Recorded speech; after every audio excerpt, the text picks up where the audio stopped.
I don't know who that was. Snake plays can do with the 5 gifted. Pew! Sorry, I almost missed that. Sir Snittlewoods with 1 year. Easy, says. Easy for ENCE, they say. And speaking of which, I think ENCE is going... Oh shit, did ENCE just lose? Uh-oh. Oh. Expected G2 probably would Best win of 3. Dust 2. It was maybe a little bit closer than Ancient looked, at least in the stats, but ENCE winning versus Dust 2 G2, big way, match. Big that also match, makes boys. me a little bit nervous now for Ancient as well, if they're going to continue to perform like that. Like, m0NESY was a man possessed. Like, this guy was everywhere, just fragging everybody across the server. However, that's enough for us for the first map. We're going to head back to the desk. Thank you very much, gentlemen. Yes, a hot start for G2 on their own map pick. 16-7 with some stellar looks, including an almost flawless CT side to be closing out. But more importantly, Pimp, we were craving more from the T side of G2, and we got what we desired on. We finally got it right. They were able to handle the aggression coming out of ENCE. It was clear to me to see that ENCE saw the game yesterday that G2 played against Spirit, where they struggled so much in that T side. ENCE tried to copy a little bit of that. They tried to be aggressive in towards lower. They tried to push up catwalk, but to me it felt like G2 had it under control. We also listened into Alexi B yesterday where he said, like, I'm not too worried about our T side in Dust 2 because I know exactly what went wrong, and I'm sure we can fix that for tomorrow, and we got to give it to Alexi B. Today it was a much better outlook for G2. Absolutely. I think that G2 right there were able to catch just about any play that ENCE was trying to throw at them in that first half. The one thing that was really concerning me about ENCE's game plan in that first half was the amount of times they wanted to just test m0NESY middle. And I think that, yes, we saw Spirit get aggressive on their CT side. They got G2 out of their comfort zone in the past. But the thing is that if you're simply just peeking into one of the hottest AWPer prospects out there, not even a prospect, this guy's a star too, then you're just going to reach a very timely demise in the first 20 seconds of every round. 27-10 to be ending out this map. We were kind of laughing at the fact that, you know, m0NESY is just taking these duels down mid every single round. Through the smokes as well, he was getting kills too. I mean, you were saying coming into this was a hot map for him back on Na'Vi Jr. He's certainly confident full force on this. This package is going to showcase exactly that. We're going to see it a couple of times. I think m0NESY just straight up winning the duel. He's ice cold, and I guess Dust 2 is a map that really plays into his qualities as well. m0NESY is without a doubt one of the fastest AWP players out there. The best reflexes there, say it right. This duel in between the doors, almighty, he get a little bit lucky right here. That's just bread and butter for m0NESY. Yeah, there's nothing really worse than trying to peek into an offer as fast a lot of as teams m0NESY. have You have to try to trick him, you try to have to try to get him off kilter, but when ENCE is throwing a steady diet of mid peeks in his direction, or they're just playing stationary, allowing him to use his speed and try to peek into them too, he's going to do such a great job. I think the main thing here was the opening kill success percentage. That is insane. Incredible. Yeah, it's amazing to see what kind of work m0NESY pulling off. Somebody else that was also looking incredibly confident coming into this, particularly on that T side, Nico. Man, I mean, going up against a fully fired up Nico, some of the duels he was taking, you knew he was going to be coming in confident. Nico just, once again, showing that he is one of the top players in the world. I think we've been trying to spin the stats a little bit, that Spinks is one of the best out there right now, and he's been in incredible form. He's been incredibly hot. But I think the thing is that Nico, he's tried and tested. He's a guy that's gunning for this major at this point, whereas ENCE, they're definitely a team that's going to probably make it further in this tournament, but it'd be a shame if G2 don't come top 4 in this major. We talked a little bit about it, right? Spinks, when he's going up against the best of the best, he does, you know, seem a little less strong than he is when he's going up against a top 10 team or top 15 team. We saw that in this game as well. He went 11 for 16, and as you said, Nico, it's quite the opposite, right? He's a player that whenever he's playing against the best of the best, that's when he's thrived the most. That's when he's playing his best brand of Counter-Strike. And I must say, you know, watching him play, and I guess the aesthetics of the way he's aiming, the way he's just one-tapping people, you can just feel he's in the zone. And if you just have a little bit of understanding for how the movement works in Counter-Strike, it's clear for me to see that right now he's in the zone, and Nico is definitely showing up to the major in a good shape. And watching this particular map as well, it didn't take long for G2 to get that momentum rolling. So we've got round 2 to put under the microscope now. Yeah, and that's a bit of a problem for ENCE. You can't really afford this, right? You win the pistol, you're supposed to get off to a good start. Madden here as well gets 2 kills, and it's a 5v3 and a 4-spy versus G2. But the quality of m0NESY and Nico, we see it right here. An amazing shot with the deagle. m0NESY hitting a guy with a scout, and all of a sudden, ENCE find themselves in a 3v3 where m0NESY gets another kill. You cannot afford it if you're ENCE, right? You have to win these rounds. You have to capitalize. You have to make sure that you get off to a good start. convert the pistol round. And we saw it yesterday with Spirit as well. G2 losing a pistol round. The round after, Nico went to 1v2 with a Deagle. And I mean, how many dangerous signs do you need to see, right? You gotta play them 100% cautious. And I think ENCE were getting a little bit ahead of themselves here in this round. A little bit overzealous, I could say that. One guy I do want to give a lot of credit to on this G2 lineup that has been really being criticized broadly by a lot of the audience out there has been Alexi B. I think that the T side that he put together is almost so good that if they didn't have Nico, it still would have worked out. I think that some of the splits that they had, some of the ways that they were taking map control, incredibly safe. There was throwing a little bit of misdirection in the face of ENCE, and I think that the way that they basically split the map in half so many rounds consecutively made it so awkward for ENCE to have their rotators really have any effect. They were just choked off of too many angles too consistently. So Alexi B put together a really solid game plan, and they thrived because of it. Only once in the first half did ENCE manage to win 2 rounds in a row. At no point were they able to build up any economy. At no point were they able to build up any momentum. When you only win 1 round here and there, it's just going to be a struggle some half, right? You win a round, the next bar is going to be a little bit scrappy. You lose the following, and you just screwed again. So for ENCE to be in that scenario, I agree with you. Alexi B, despite only having 10 kills, he called a good T-side, and he was a big part of the reason as to why G2 won. And that echoes perfectly the interview that you were referencing after that game yesterday, where it was a struggle for G2 to pull it over the line versus Spirit. The fact that he knew exactly what he needed to improve coming into today was really impressive. I just want to highlight one issue from the side of ENCE. I thought it was interesting that we got a insight, particularly about Martin when we were coming into yesterday's games. The fact that there's so much explosivity out of him and Diha combined. But just looking at some of the statistics, 13 entry attempts throughout this map, only able to win 3 of them. I feel like that's a really big hole when you're looking at the side of firepower for ENCE. It is really tough, and I think the thing is that I'm just vividly remembering some of the times that they died early on in rounds, and some of that was just peeking mid, trying to get into lower. So you could see that ENCE's game plan did involve trying to get G2 out of their comfort zone by playing aggressive on the CT side, but that's where m0NESY just farms them.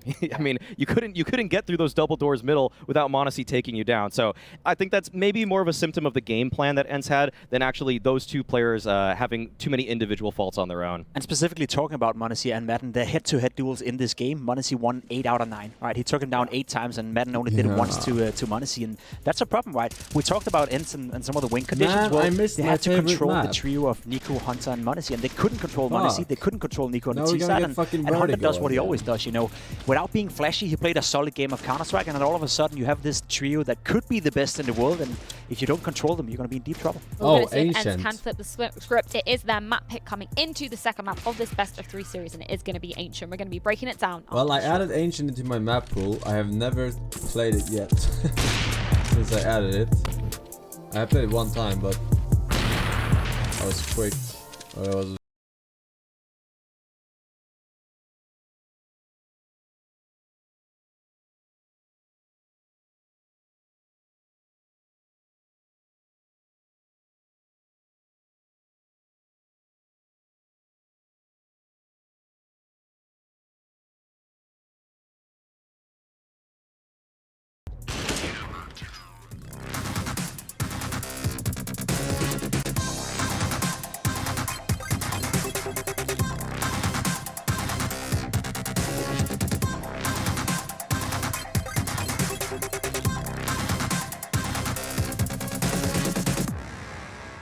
Avengers. To succeed in this game, you need to invest in yourself. Be daring. Innovate. Calculate. Never hesitate. Follow your instincts. Don't follow the crowd.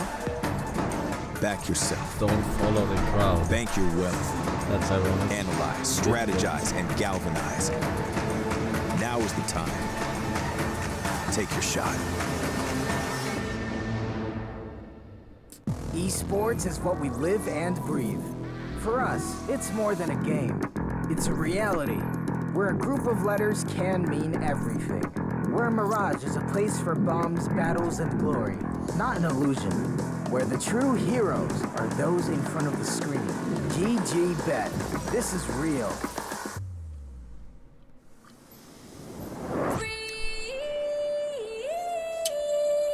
That's a good share though. Not gonna lie. The XL edition.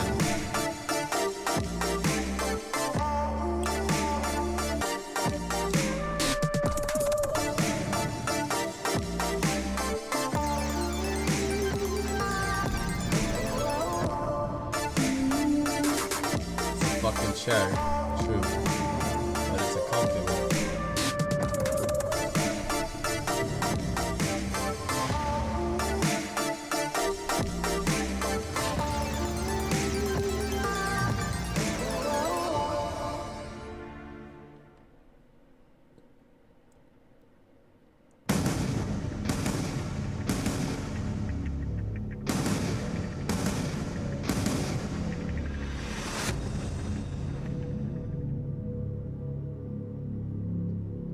Are they doing an absolute masterclass from G2 on their pick of Dust 2? But now it's time to see if ENCE can turn the tables. We've got Ancient coming into the mix. So, gentlemen, how are we comparing these two teams so far coming into this round? I mean, we have a team that is in a very great shape on Ancient in the form of ENCE. They played some fantastic Counter-Strike on the map. I would reckon and say they are one of the best teams in the world on the map, so it makes an awful lot of sense for them to pick it. Whereas for G2, that is the one map that hurts them a lot in their map pool, and that is the one map that hurts them a lot in their journey to potentially win the major. Now, we saw it during the first two are picks, lost his knife. Absolutely dismantled by Astralis, especially on the CT side, only winning 3 rounds after being 2-0 up, I believe, or 2-1 up. They only won 1 round in the remaining 12 in that scenario, so that's not good enough for G2. I'm curious to see if they worked on it. I'm curious to see if they fixed it, because for me, if Ancient is a good map for G2, then we're talking about a team who have a strong map who potentially could go all the way at the major. But if Ancient is a problem for them, we know Na'Vi played, we know FaZe played, we know ENCE played, we know Astralis played, they have to be better. Yes, yeah, they do. And I think ENCE is going to be an excellent test for them, because it's all about by the way, like this. And I think that G2 are a team that have shown some progress, but I kind of actually have only seen incremental progress from what we first saw when they actually debuted with this lineup. And that's something that's a bit of concern, because you think the coaching staff, you think Alexi B would come up with a few more solutions for this roster, but I do think that ENCE right now are in a tricky situation where some of their players that really were supposed to show up on Dust 2 did not deliver whatsoever. And I think that when you have put so much onus on a player like Spinks and then he just doesn't deliver in the star way that he used to, then you're going to have a lot of trouble taking down a team like G2, even if they're not in the best form on a map. Yeah, I really like that narrative about G2, and in terms of, you know, they were one of the teams that weren't too afraid to be picking into Ancient. I remember them playing in the last major grand final. They picked in Ancient as a bit of a curveball pick there as well, but it's interesting to hear that, you know, they haven't had much development on this particular map. Going back to that series versus 3 times the money on any specific holes, any specific issues for the side of G2 on this map? Pretty much all over the map, to be completely honest. Yeah, it was a very poor CT side. They never got their groove. They never got their footing into the game. It felt like Astralis had a read on them every single round. They constantly abused them, especially the mid area of the map. We praise Config a lot for going out. I just want to see where the Opper stands on this map. Against I'm G2. assuming mid, it but felt like to me a lot of the rounds G2 were left, you know, fighting by themselves. And what I mean by that, then Nico had a 1v2 fight somewhere on the map. Then Jax had a 1v2 fight somewhere on the map. Then Honda tried for a 1v2 fight somewhere on the map. There was no cohesion. There was no synergy in between the players. They need to fix that, and they need to do much, much better today, because ENCE is easily as good as Astralis when it comes to Ancient.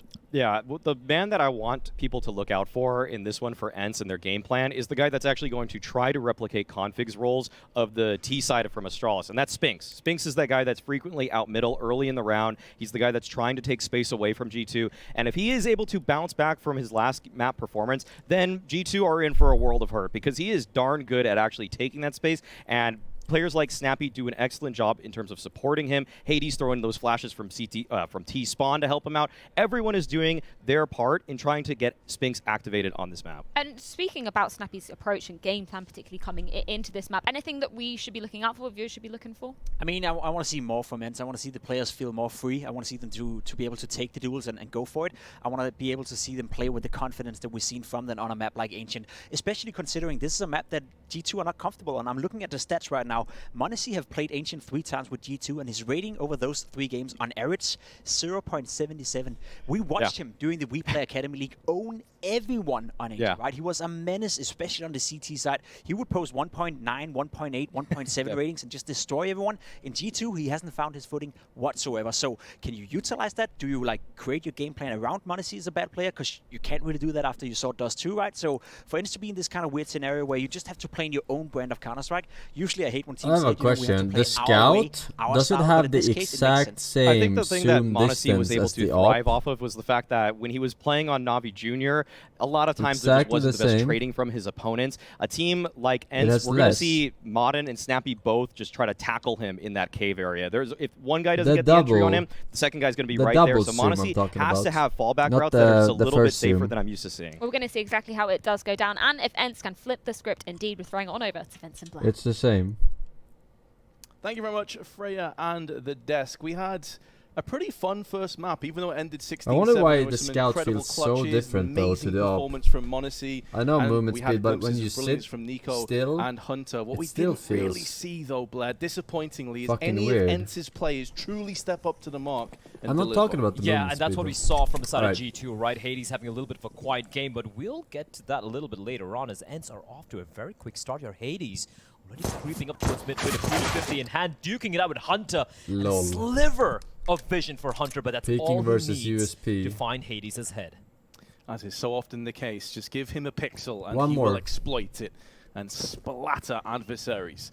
Players up on the donut, two of them, Jax and Hunter still in position. Hunter mainly just baiting for Jax to have the freebie frag in the back, but they're also being pushed in meanwhile from main, and it's Diha who had some pretty big moments in the early stages of Dust 2, especially in the pistol, which remember they won the first pistol round, and it was mainly off his back, and that's why his aim is on point. He also dinks Jax at range and puts him in such an awkward position, but Jax is passing the test so far, dropping the bomb carry where he stands before ENCE goes in through red, and finally Nico does spill the bomb out one more time. 2 on 2, but m0NESY is making Madden put down with authority. Diha still alive, started the round with the first frag and will be coming full circle for ENCE should they win this, and they will! The pole reigns supreme!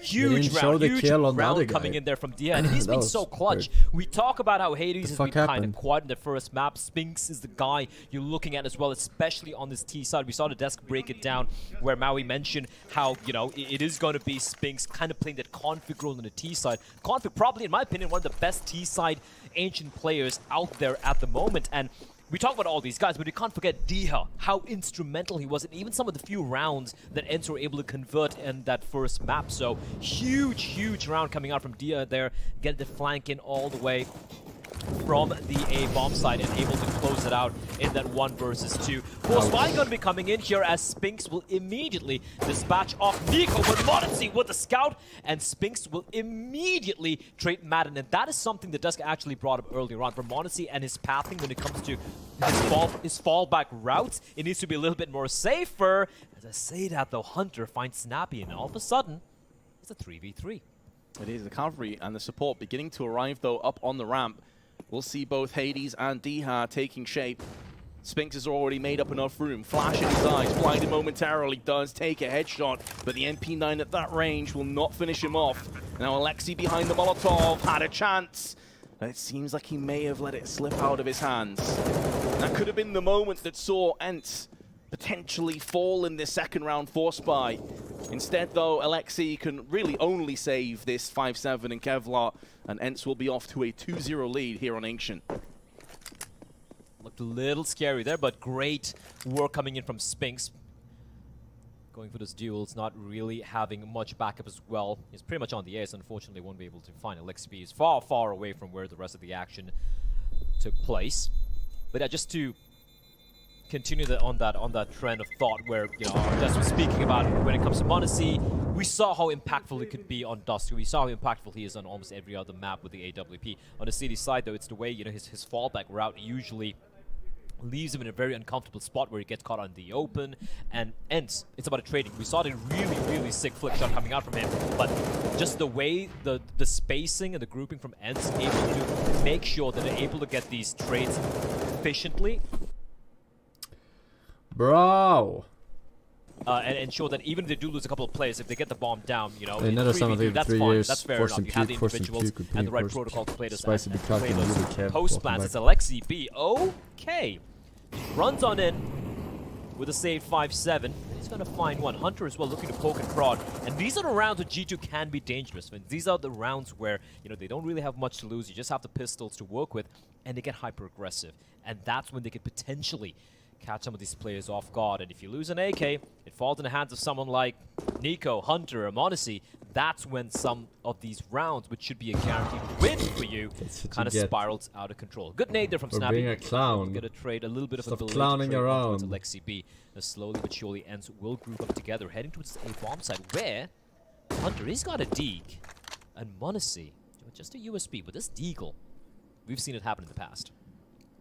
We certainly have. Plus the fact that he's going to go unchecked from the cave, so he can have his back completely covered right now. Hunter, what do you have up your sleeve? 1 kill. Going to start to run out of ammunition, though. He didn't get that cleanly, and that costs him his life. Why does he look will away? not fall to his hands. A lot of damage inflicted, though. Jackson Nico still with a chance, but Nico spammed up through the smoke. Will play no further part in this round. Beginning to believe in a potential G2 miracle, but ENCE weren't interested. And they moved to a 3-0, but of course, here comes the first easy full for purchase ENCE on the side of the CTs. Yeah, this is going to be the first real tense test here for the side of ENCE. And if you actually go back to some of the earlier games ENCE used to play, and this is to add on to what our desk touched upon, for Snappy and his style of calling, it's very heavily based around spawn-based calling, right? It's going to be off the spawn, they're just going to be going for this executes and some of these set plays. And if you're able to stymie them, if you're able to keep them kind of pinned down and asphyxiate them, keep them pinned behind a double dose, don't give them the mid-control early on, that's when I feel like sometimes ENCE used to struggle a little bit. This is a while ago. Right now, I feel like they have got much more comfortable. Some of the individuals, some of the youngsters, they've kind of been given the freedom, the autonomy to work with. But look at his aggression. Damage versus armor. As well. And he's going to find Snappy. They are getting pincered, and they are getting. What is the max damage you can do versus armor with a grenade? Nice opening picks from G2, and they will fall back. Hades, however, able to team up with his teammate Spinks to at least get a trade on the Nico. Wow. But they have absolutely no map control right now. Alexi out for the peek. The flash was good.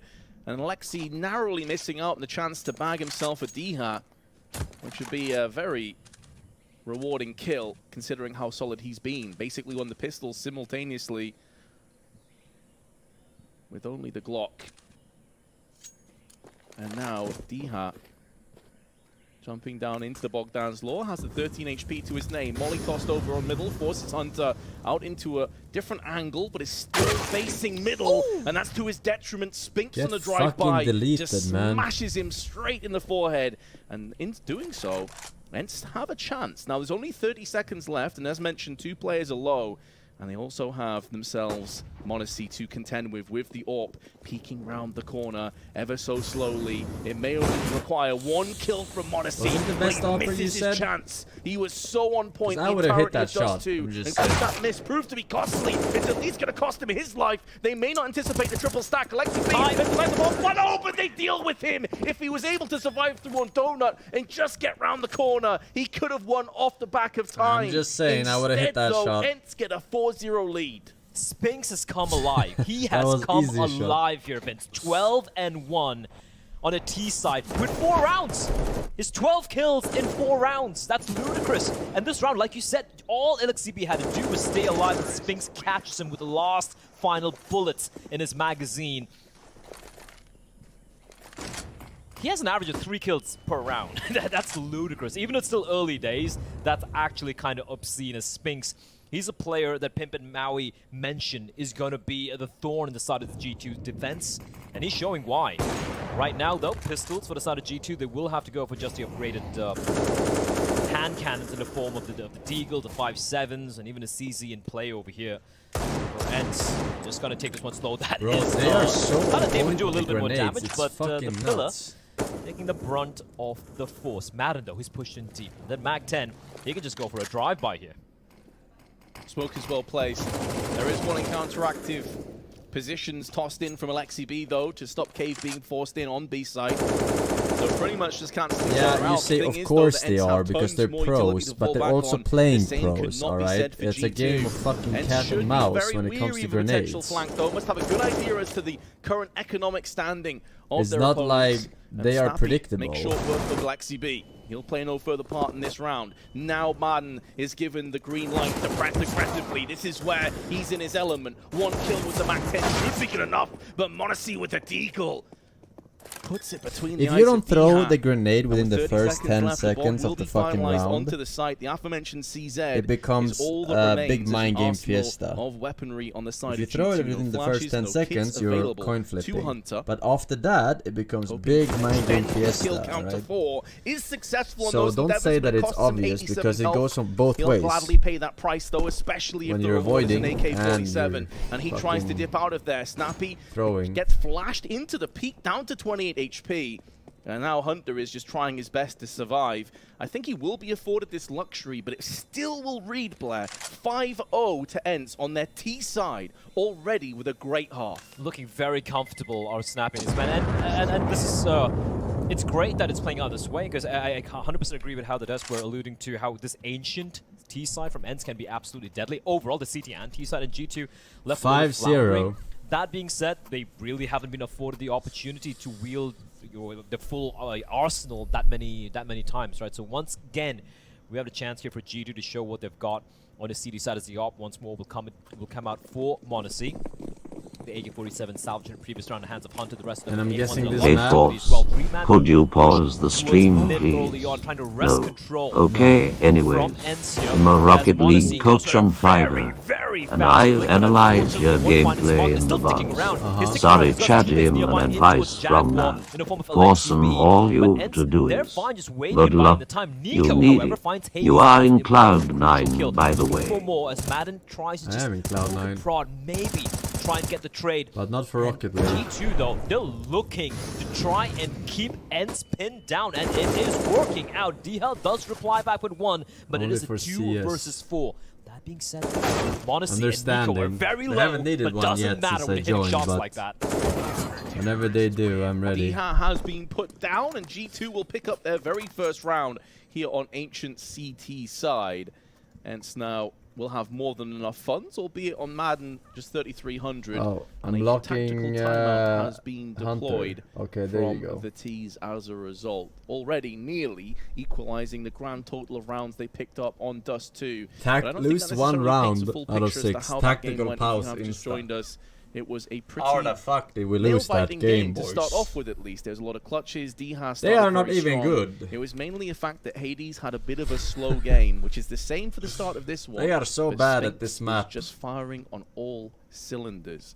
Meanwhile on G2 we've seen glimpses, but m0NESY hasn't quite had that same impact. Tactical timeout now will be coming to a close, and ENCE, as anticipated, with a full purchase, looking to try and get aggressive perhaps.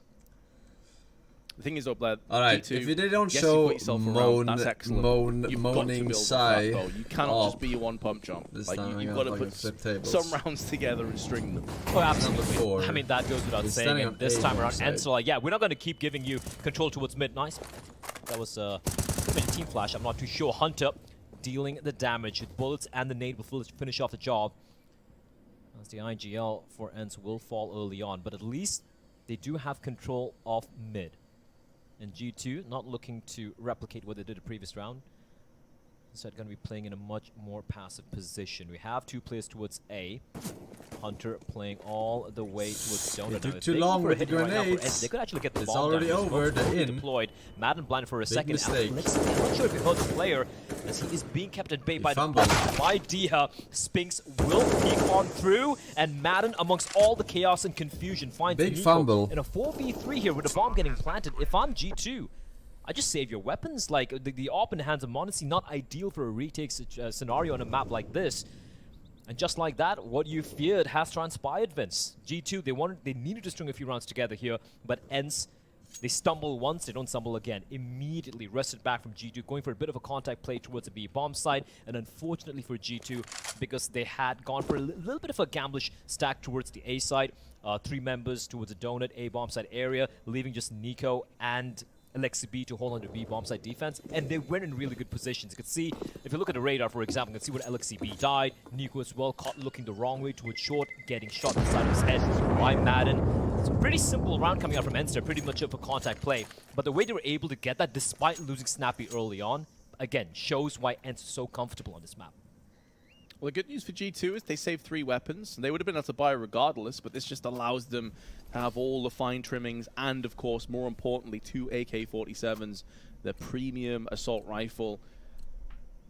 It's always a huge boon to your arsenal of weaponry. See if any early engagements, aggression comes to the forefront. Smoke up onto red. m0NESY, good spawn. Gets in close proximity, but again misses out on a shot. This time, it's afforded by a flashbang. He is having a little bit more trouble here, m0NESY, though. Nowhere near the same levels of impact as the early rounds on Dust 2. And now flashes a plenty flurry. They are them, red like an open fucking still book, connects man. onto the head of Lexi They B, push and in doing so, B every single round. 5v3. However, and then they all stack B and they go A. A little bit more grimly contested as far as ENCE are concerned. 2 frags already down. They are whipping them in the sauna. Fight for the time being and allowing his teammates to move in as well. Hunter's picked up a third, and now they can try and pincer in and flank Hades, who's given his position away. Hunter has finally fallen, but he will fall a hero. However, no one will be there to celebrate him unless Nico can clutch this one out. 30 HP left on Snappy. Plenty of time allocated on the clock, which is for the better of Snappy because he has to still retrieve that bomb and come across to potentially plant it. But Nico's already making moves. Big into rotation. Donut. He's a couple of steps ahead. Even if Snappy gets this plant down, he is surely a goner in just a few moments' time as Nico is waiting. But Snappy manages to pick correctly. He threads the eye of the needle. This game of cat and mouse continues right now. Nico does have a kit, however. And the bomb's not planted for Snappy currently. Remember, 30 HP, 1 bullet may seal the deal. But Snappy stands tall and delivers with a 4K and take a 7-1 lead. Nico did everything there, Vince. It was Hunter and Nico. Hunter from a position where he should have maybe got 1, maybe 2. He finds 3 huge kills. Nico's rotation was perfect. But then he was chilling in that fucking room, I don't know the name of it, instead of pushing right away. He didn't waste any time. He planted the bomb. That gave away and what so a much quick fucking flick. info. You've got to remember, he was very low in health and instantly, of all people, decapitates Nico. 7-1 for ENCE. And sure, G2 can go for yet another buy, but right now they need more than nice just body buys. block. Oh, the Molotov dealing a ton of damage onto Snappy and Spinks.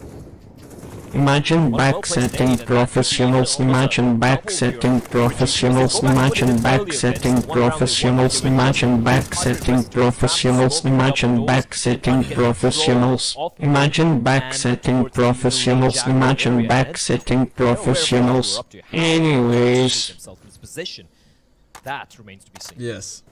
I can imagine. Slowing down a little bit. We've seen a lot of very my brain is level rounds. 15. I think one of the main reasons why level 2. It's been a bit of a slower start here is because of that Molotov that you touched on, just eroding away Spinks' health bar. Snappy was also affected in the process. And that's afforded G2 the luxury of getting up close. We have not seen this too often at all. 2 players pushing down ramp, 1 via Jaguar, and it's Nico through the flash. They try to pincer in, but Madden stands tall. So much damage done through the doors. How no one else has fallen is a mystery. All 4 players below 20 HP, and it should be easy pickings at this stage for the rest of G2. That is actually disgusting from G2. They don't budge. ENCE are probably thinking, all right, they probably use up the utility. They're probably going to be falling back right now. But no, G2, they still stick around. The second smoke is well being deployed. At ENCE, they just get whittled away through the smoke. And like you said, I've yet to see a fucking money shot from m0NESY, man. Below 20 points of health. You talked him up. You talked his no up chance up. of ENCE turning this one around. Even though they had a little bit of time. I am not impressed so far. Sitting this one out, it's okay. We 0 still have money. for 2. Madden can buy for himself, or actually, you know, Spinks and Snappy can drop to Madden and Hades. It will still have a lot of utility to work with. It's ancient. The thing here for G2 is both the rounds they've won have been with these really aggressive rounds where they are keeping ENCE pinned down to a So you're saying ancient is a bad map for opping city side. And they do it again for ENCE. Like, it can get very messy, or the only other avenue they have is maybe go for the A play, which we really haven't seen. So you're saying that he's bad for buying the op? Or like, you know, you think you know better than a pro? Sneaking the way towards A, but we haven't really gone to see an A coming out. As Snappy looking to take the fight, looking to utilize the MAC-10, the mobility afforded by the MAC-10, but he will be taken down, and m0NESY with the AWP finds Madden. Gonna get smoked off. He's already picked up 1, and with the second frag through middle, and a third as well. It's looking good that G2 for the first time on this half are going to string 2 rounds together. Now, Dhat and Spinks, I'm sure, are going to have something to say about that. 17 kills distributed between the 2 of them, 13 of which is on Spinks. Maybe a little bit top-heavy. Dhat, keep in mind, 3 of his 4 kills were in the pistol round. He basically single-handedly won that one. Putting the bomb down for his teammate. Great headshot onto m0NESY. Second kill is required, though, on the site before that becomes free. Nico is playing around the box, but Spinks sprays him down before he gets caught from the side. And that's Jax that spills the bomb down with his life. Dhat now in all sorts of bother, but he's picked up another one. And this is proving to be a costly round for G2. And it may not be done just yet, but Dhat is unable to thread the kills and unable to steal and snatch away that round for ENCE. NT. Still a big round. That was a 2v5, Vince. Yeah. It was 2 versus 5, and you said it best with Spinks and Dhat. They were able to take away so many rifles there, ensuring that, sure, you give up the round, but at least you're able to deal an economic blow towards G2. So yeah, G2 aren't going to be too happy G2 with the way paid that round played out. to If get you look him at the cash, you can clearly see why 3 players sub $1,000, and this time around, ENCE are going to switch things up. It's going to be a fast play coming in towards B, and they're walking straight into the belly of the beast. Nico spraying, blinded through the smoke, finds 2, looking for more. The third will fall as well, and they're getting absolutely obliterated. m0NESY chiming in with a frag of his own, and G2, it took a while, Vince, but they're starting to come alive. They are starting to shift through the gears. We're in an interesting position now where I don't think the money on ENCE is particularly fantastic. Seems like the players are deep in thought. Ancient is the most decided and map yes, the economy on ENCE is pretty dire. So they're down to Deagles as it stands. No way, this is more We've seen this many a time, and a smoke on top of it as well. It's going to keep the T's at bay. Meanwhile, they're looking to push over on the construction side. This could put Alexi in a bit of an awkward position, but that Molotov is so good. Spinks, though, passes the bullet in the head of Hunter before Nico makes amends and avenges his fallen teammate with 3 quick-fire frags. Nearly picks up a very stylish 4th, and Dhat is the last man standing. Bomb nowhere to be seen. And although Dhat's already proven his worth multiple times over in this tournament with the Deagles, with the pistols, I think this may be asking a little bit too much of the man. Down he goes. G2 have made that deficit suddenly vanish down to just 2. 11-4 is an average. Bit of an Eco Cobra from Nico that round. You know, this just map, pistols, but it's okay, you know. That is for huge, ENCE, though, the previous round, it was a force buy, right? We had a MAC-10, we had some upgraded pistols, we had an AK-47, and now why though? Just it seems prior, so fucking just primarily the pistols, like the middle seems so versatile. A couple of rounds that they had to give up to G2, but yeah, of course, G2, if you rush fucking together, here's some signs of life.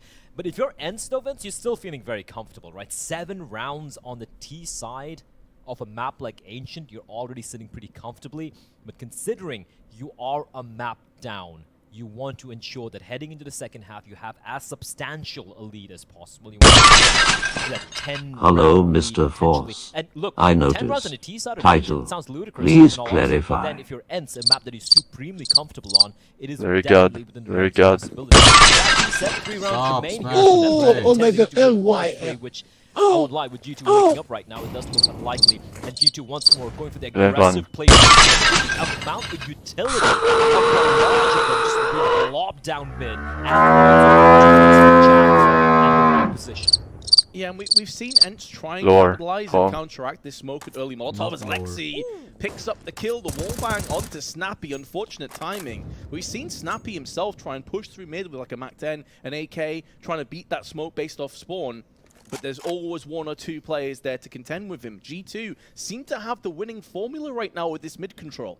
Yeah, and that's something I alluded to earlier as well, where, you know, when if you're able to show keep me ENCE pinned down, right, it's time in the early map control they're vying for, that is when ENCE, they seem to just wait it out. They don't really seem to necessarily have a secondary or tertiary plan. They kind of wait it out and then slowly try to make a late push, but because of the lack of, you know, just real estate you have, you don't know where the CTs are, right? And that's when you get mowed down, get completely chomped down in the jaws of players like a Nico or like a Hunter. Nico's gonna smoke himself off. Try and be lucky through the smoke. Still, It's a 5v4, and I love this. I love this from push. G2. Yeah. Being It's proactive. over. They know it's going to be the hit coming in towards A now, but the fact that mid is open and so is Donut, this could go very, very wrong. They saw they saw his back just around the corner. They know what's coming up. There's the first, and they know exactly where ENCE are looking to finish. This information is worth so much. It's so valuable. Diha fully flashed. 18 seconds to go. First casualty for the CPs has now been added to 2. Diha's picked up 3 on 21 HP and may have enough time for the plant as well. He's going to get sprayed through the wall, and Hunter is going to spoil the party for Diha. However, his 3 kills so nearly got the job done, and now G2 are officially on they knew fire. it was B, That's 5 guaranteed. rounds in a row. One guy in the mid was going towards the flank. Talking about how they were kind of scraping at the bottom of the barrel. They should have ignored him, told the teammates one guy is coming from behind, stall with utility, and we're backstabbing the whole team. For a moment there, Vince, I was like, oh, this is actually going to happen, but on behind B. Hunter will shut it down. G2 are being very proactive. I mean, they won the round very still, but aggressive in your face. It would have been power here. it would have been the play. Spots They're going to try and push him. The pistols again. Looking to get the work done is Nico. Once more trying to be aggressive, but the Tech 9s and the Deagle actually in the hands of Spinks will find him, and that's a rifle picked up by ENCE. Bear in mind, they only have pistols to work with right now. So G2, after this string of rounds they've won, to slip up here would be okay. So what I learned from this is always go B on this map. This was seriously sting, but Jackson and Alexi will hold the line on ramp. They have now been fallen. Always go B. Never not Hunter go through B. the smoke is going to come out second best, and it does appear that will be the case. G2 have money to go for this. Only one more round to play in this half, and Madden takes out m0NESY. It was 5 rounds unanswered. The rot was beginning to set in, but ENCE have alleviated. They've got themselves another couple round advantage, and that was with pistols, as you said, Blair. It may not completely break the back of G2, but that is going to feel like a gut punch from Mike Tyson. That was pretty good. I do not want to be receiving end of any punch from Mike Tyson, unlike that guy on that flight. But 8-6. ENCE still going to be very comfortable, and that was because ENCE only had the pistols. They weren't really respecting the smokes and the flashbangs. They're like, YOLO, screw it, just going to push on in, and that's how they're able to kind of punish G2 for the aggression. They have money for decoys. Why don't they buy decoys? Coming in towards A. They have round. the utility as well. They have the weaponry, and Jack's trying his best to stay alive. He's got back nearby towards Donut, but he's burning. He's getting riddled. He's in the smoke. I don't know what's going on, but a bomb will be planted by Diha, but there's still someone in the site, and it is Nico, and he will strike. And he strikes hard. So far beyond driven as Nico is going to try and do this by himself. Diha is still stuck around the temple, praying to the CS gods that they can somehow give him safe passage against this immortal fragger who keeps himself alive with the smoke.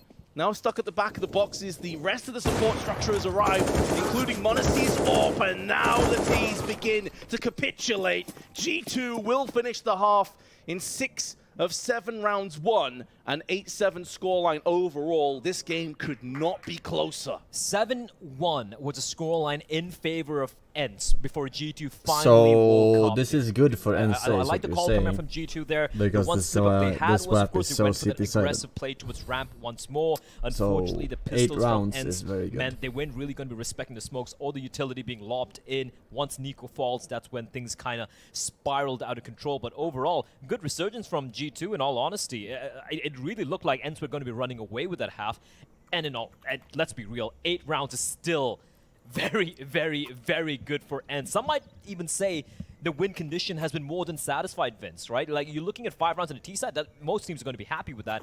And ENCE, a map which is their playground, one of the best teams on the planet, alongside the likes of Astralis on this map. ENCE are going to be feeling pretty mighty comfortable. And here we go, G2, pistol round. They have a couple of smokes, 2 Molotovs, and a flash, and that for me doing the boost in middle.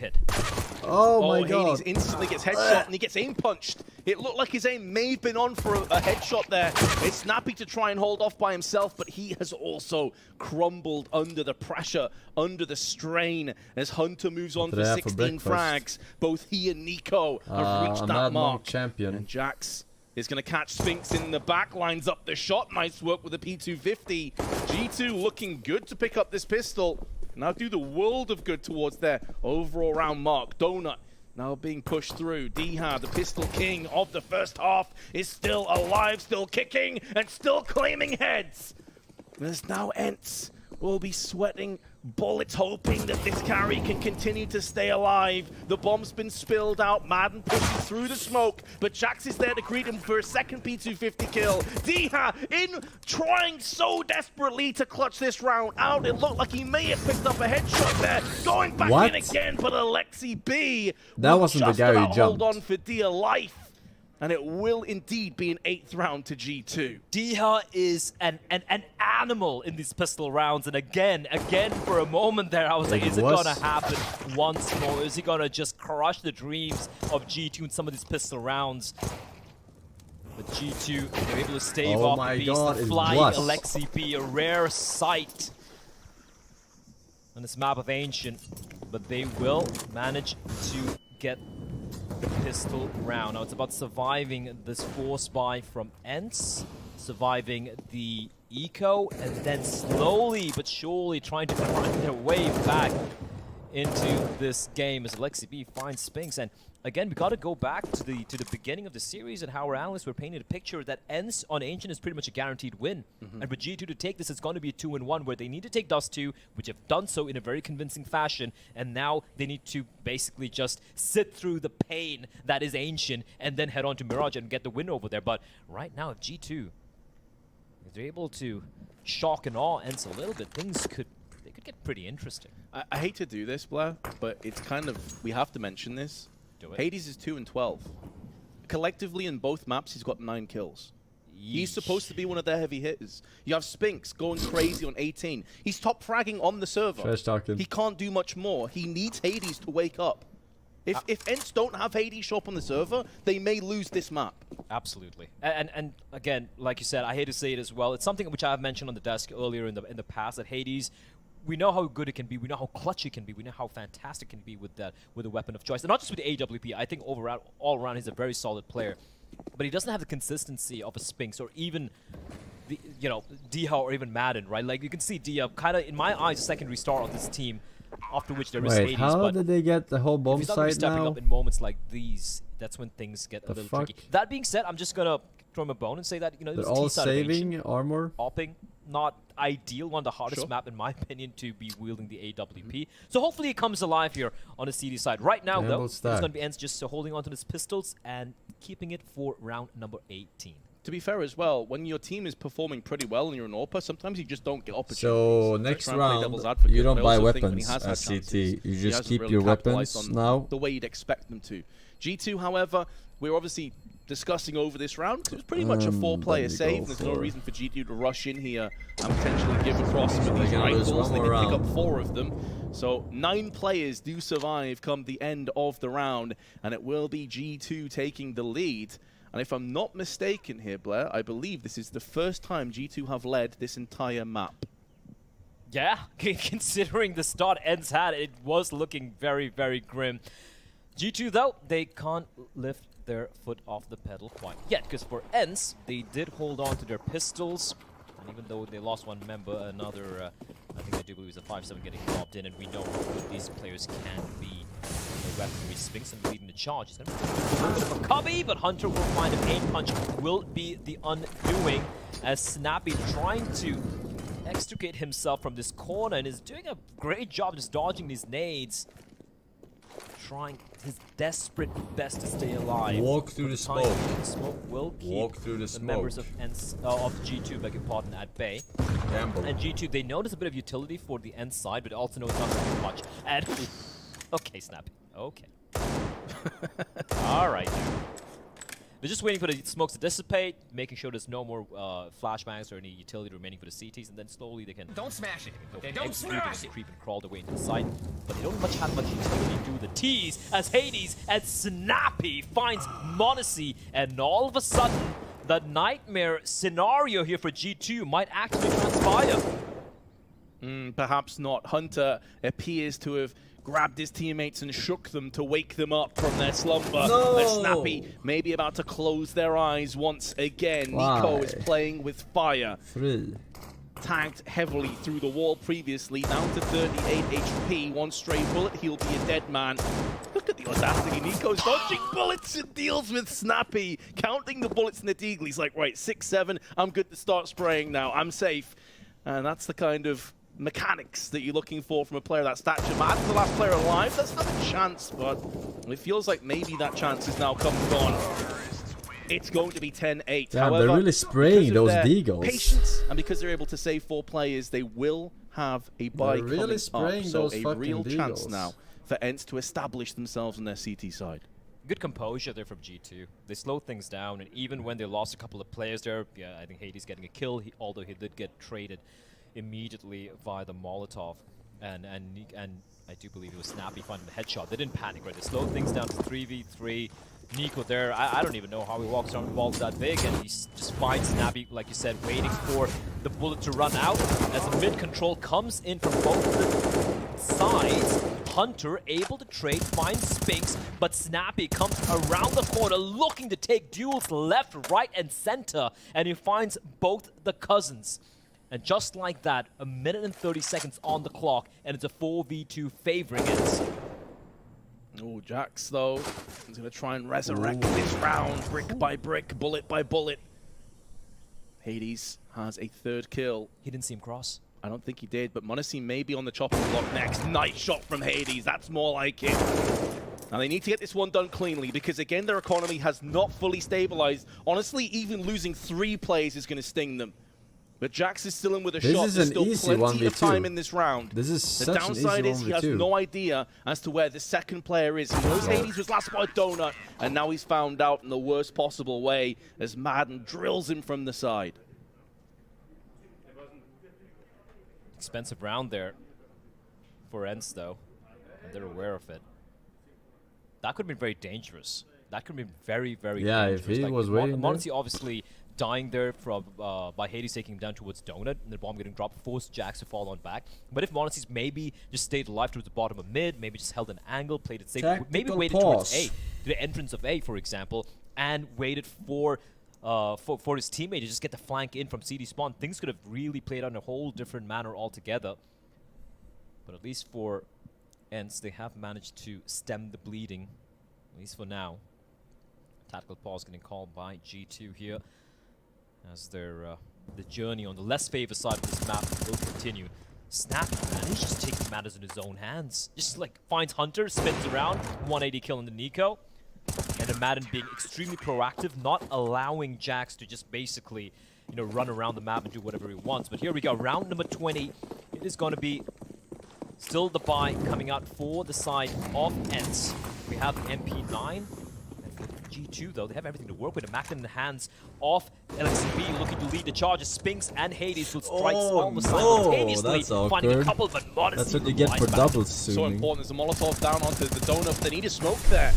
Finally, they put one into place. Spinks is going to have no more opportunities to slice and dice the G2 now defenders, I should say. But he decides to push past the smoke. And m0NESY caught in no man's land. Jax is 16 HP, LXCB still alive, but now it's down to Jax. First frag goes his way, but there will be no follow-up. And ENCE, for the 2nd consecutive round, get it done at the cost of 3 lives. G2 just trying to go for a fast play towards A, but yeah, I'm not too sure where the first kill came from Spinks, but the fact that Hades is at least able to get a 2nd kill as well. G2 just perennially having a man disadvantage in that entire post-plan situation. And yeah, the great flank coming in as well at the very end there from ENCE. They lose a couple of players here, but G2's coach right now, G2 looks super finished, by the way. Just maybe filtrated pistols, but we know, everyone knows, that G2 with pistols sometimes are even more dangerous than they are with a weapon. So ENCE are going to be definitely giving that respect to Nico and his men. Have 4 players now grouped up together towards A. Looking at utility, they have 1 smoke in the hands of LXCB, which he might try and use for CD spawn Madden, finding Nico. But Iha is having none of this. He's just looking to rattle off bullets through the smoke, catches m0NESY.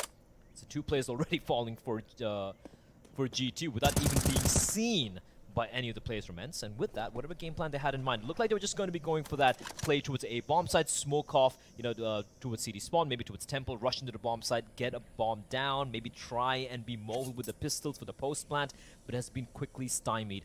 And this is a very aggressive positioning coming out here from ENCE. Oh, they're about to walk into the killing field. Oh, yeah. This is going to be massive. This is a massacre. Anti-flash. So as soon as Snappy spots the first player, spams across, does get dinked with the first bullet, which is pretty nuts. Not really required to play anti-flash any longer as they both come out. Smoke is in place, but it's too little too late. Just a deagle in play on Alexi. And the Finn against the world. Doesn't even get one. ENCE regained the lead. There will be a buy coming up, but more importantly, they regained the lead with 5 players alive. They're now starting to churn out the economy. They're going to be able to get consistent AWPs in play for Hades. Deagle is such a shit weapon. Had a very lackluster first half. We've already seen some impact from here on the CT side. Absolutely. For G2, when it came to that first half, credit where it's due. I think great adaptation from Alexi B. Just Deagle is fucking the poo-poo, entities man. are not really giving them much room to work with, which is what allowed them to get 7 rounds on back-to-back. And then now, they win the pistol, they've done everything. This is where we need to see more coming out from this T side, right? That is something the desk alluded to as well, that G2 really have much. Snappy, the flashbang was great, but somehow Alexi because they're on camera, get the kill, and Nico finding Madden as well. Everyone's blinded, they're shooting through smokes, but somehow G2 come out on top. It's a 4 versus 3. Fucking P250. And a very, very interesting flurry of frags all the way outside the B bomb site. Nico getting a bit of revenge last round. It was Madden putting bullets into the smoke and taking him down. Now he's returned the favor. And as you highlighted, G2 with the player advantage, looking to try and push it in and secure the round. But Diha just slightly moves off the angle. That skews with Nico's positioning. And in doing so now, he's even the odds. ENCE have a lot of map control in terms of middle. And they have a bit of utility, but no smokes to play with as of yet. Now they've just picked one up on Hunter. And it looks like they have their eyes set on B site. It's a risky hold coming out from ENCE. If we look at Hades' position, he's in donut looking towards B. They have A completed open as Hunter guy has will been indeed completely open up A. Diha will meet his maker. A bit of a flub smoke there, but it's okay. Still player advantage for the side of G2 as they're going to be making their way on towards the B bomb side. Rotation is taking place in the form of Hades with an AWP, but Spinks has so much to do right now. There's a gap in the smoke. That's a free B kill, and with 18 seconds left, he could maybe even get another one. I don't think he wanted to overextend in that engagement, but takes down everybody. The smallest gaps in the smoke costs G2 so much.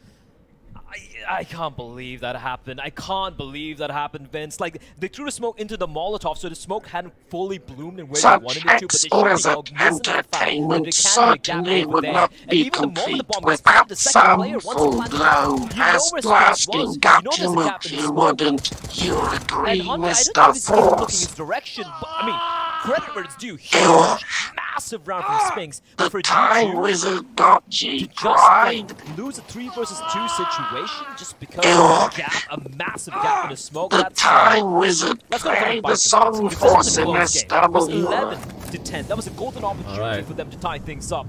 But because of that, they're now down to the pistols, and for ENCE, they have a 2-round lead. You know it. Extending the lead once more. Keep in mind, they started this game off in such terrifying fashion. At one stage, they were leading 6-1. They extended that to 7-1. And then we saw G2 come back. Madden, it's a shooting gallery. And he capitalizes with 2, but Jax with the deagle has bagged himself 2 of his own. That being said, though, he has been put in his grave. Hunter with it all to do. First frag fairly cleanly. Still 71 hit points in play, but he's got Hades and Spinks to contend with. Still alive, jumping down, but he's running into the arms of Spinks. How he is still alive, I have no idea. But Spinks makes sure he gets him on the second time of asking. Hunter moving around ancient like Tarzan, just running around. Somehow, if he was able to get that kill on the Spinks, that would have been ludicrous, but ENCE will manage to keep the Hunter at bay. 13 to 10, Vince, slowly but surely. The inexorable march. If they lose this round, back to back to back, they are on fire right now. It's gonna be bad. Again, fully utility being deployed, and G2 are very bad for their economy. Trying to keep ENCE at bay. see the one's being used as Snappy just comes running out like a lunatic as Hunter will punish him for it. What was that? I think the flash missed. Yeah, that's the only thing I can assume, because he was pushing out whatever happened there. Spinks, though, does get a successful flashbang out, and Lexi gets spilled out on middle. Hunter just keeping eyes in the back of his head, although he does have some support from Nico, who finds himself at 35 HP. This Jaguar area has been hotly contested, as it so often is on Ancient. Yeah, you can't fucking do anything with mid, honestly. And typically, whoever's like they just leave mid. The round. They don't give a fuck. Still healthy, still holding the close don't want to walk through fucking there are CT mollies, spawn. flashes, and smokes available to G2 should they choose. You have to douse off the flames of ENCE right now as they are burning bright on their CT side. And Spinks comes down. The timing could not have been sweeter. He's getting so much information from this. Takes the kill on Hunter and pieces out. Oh, no way, Madden. He catches the bomb. m0NESY falls. 35 seconds. Jax and Nico. Nico so very low as well. At least they've deployed the smoke to pick up the C4, but the jig is up. ENCE know exactly where G2 are, and G2 might have to call it a day for this particular round, Vince. That AWP is very, very expensive of an investment. And with that, ENCE 14-10, slowly but surely, like an anaconda constricting around its victim. ENCE, it looked like G2 were putting up a fight, and honestly, yeah, like we said, the latter part of the first half, great resurgence from them, great adaptation coming out from LXCB and his men, win the pistol, survive the 4 spies, but after that, a buy rounds, it's been ENCE all the way. Sure, some of them were close, it did come down to the individual heroics from, you know, maybe Spinks, for example, but a majority of the rounds have been ENCE just looking very, very comfortable, looking quite unchallenged. And again, it's fitting the narrative that it just painted earlier, where they said unchallenged teammates. Throw the finger, I think, with 1 year, Forsen fist. They are showing why here, Vince. Vertical Vortex just get a house forehead. Big Bob, big Bob, 82 months, welcome back. Very late buy as well on G2. Seemed like they were scraping together a buy right at the depth. Nico, so aggressive, already up at a 4 position on ramp. Flash is good. But I don't know if they realize it's already up here. Spinks is making moves down on construction side as well. He's been bested. He's got the meanwhile gets an entry. m0NESY, 2 quick fire frags. And that should be B site locked down. That was surely so fast. This is where those flames are extinguished. What G2 should be picking up their first round in 6. And to make matters worse as well on the side of ENCE, if they were hoping to save these weapons, there's 2 players very close in the form of Hunter and Jax that may be on the prowl. What a shot from Hades that is. That is lightning fast reaction speed. And so Hunter should tread lightly. This round is done though, Black. That much we already know. G2 with an aggressive push-up ramp have made it work. They did. And again, coming down to the heroics of Nico and m0NESY, right? Nico getting the first one, sorry, the second kill, but m0NESY opening things up with the AWP. And the second kill for m0NESY, I'm sure we're going to be seeing... How was that lightning fast? Again, just filthy stuff coming out from the youngster. It was pretty lightning fast. 14-11. G2, can he string a few together here? Can they ensure that ENCE have to battle, bite, and claw their way to a victory? Or are they going to stumble once more after a little bit of a resurgence as m0NESY? Dude, that's a slow-mo! That's a slow-mo! It's ridiculous!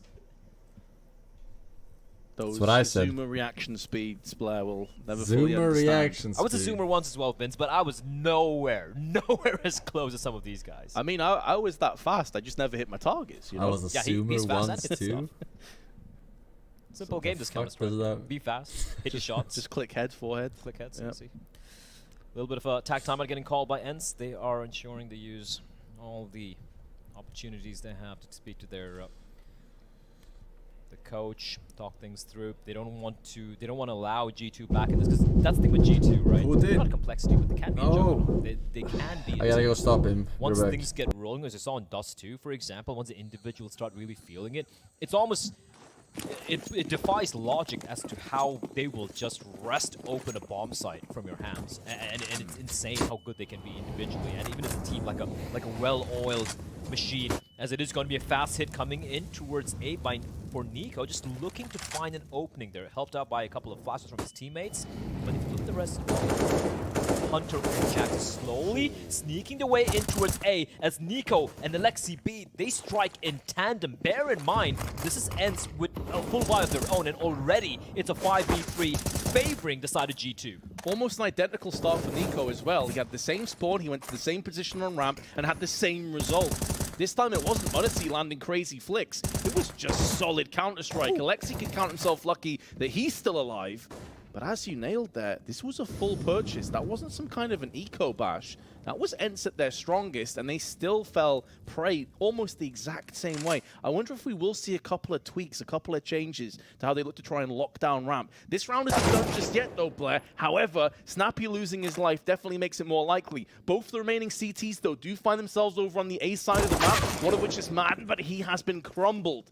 And now Hades with a chance to become a hero in Donut. Position is not been checked just yet. No, he rushes the shot. Alexi. Hello? Hello?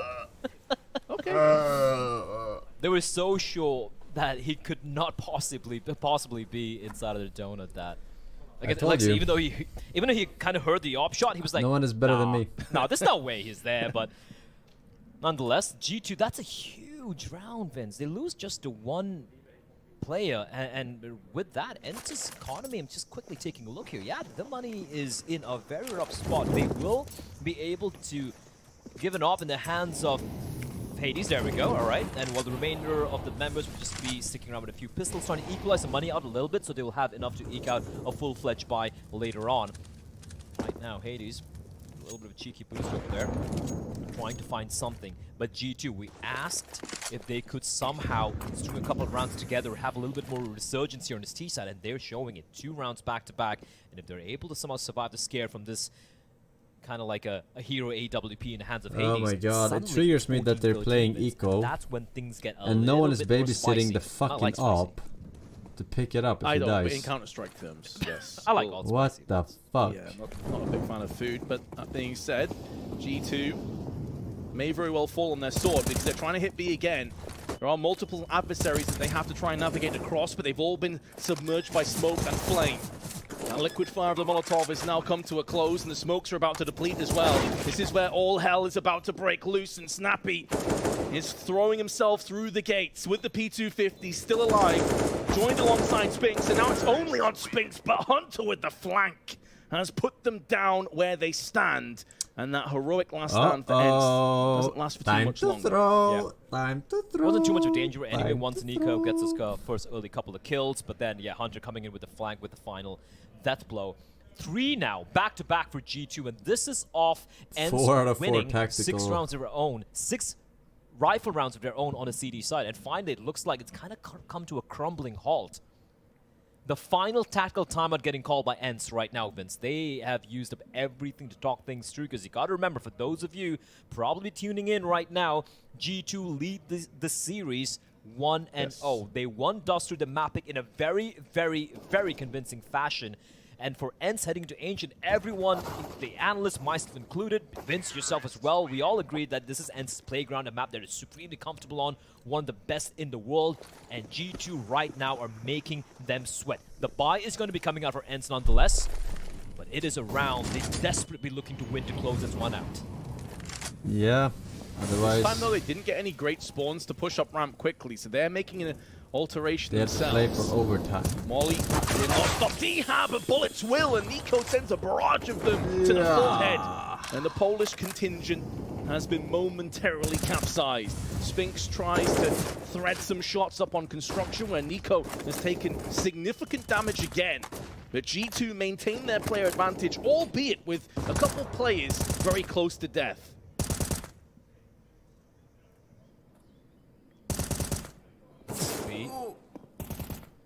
That's the thing with the A1, you really can't see the tracers, but Jax in the meantime finding Madden. They're getting fucking destroyed right now. Falling are the defenders of ENCE.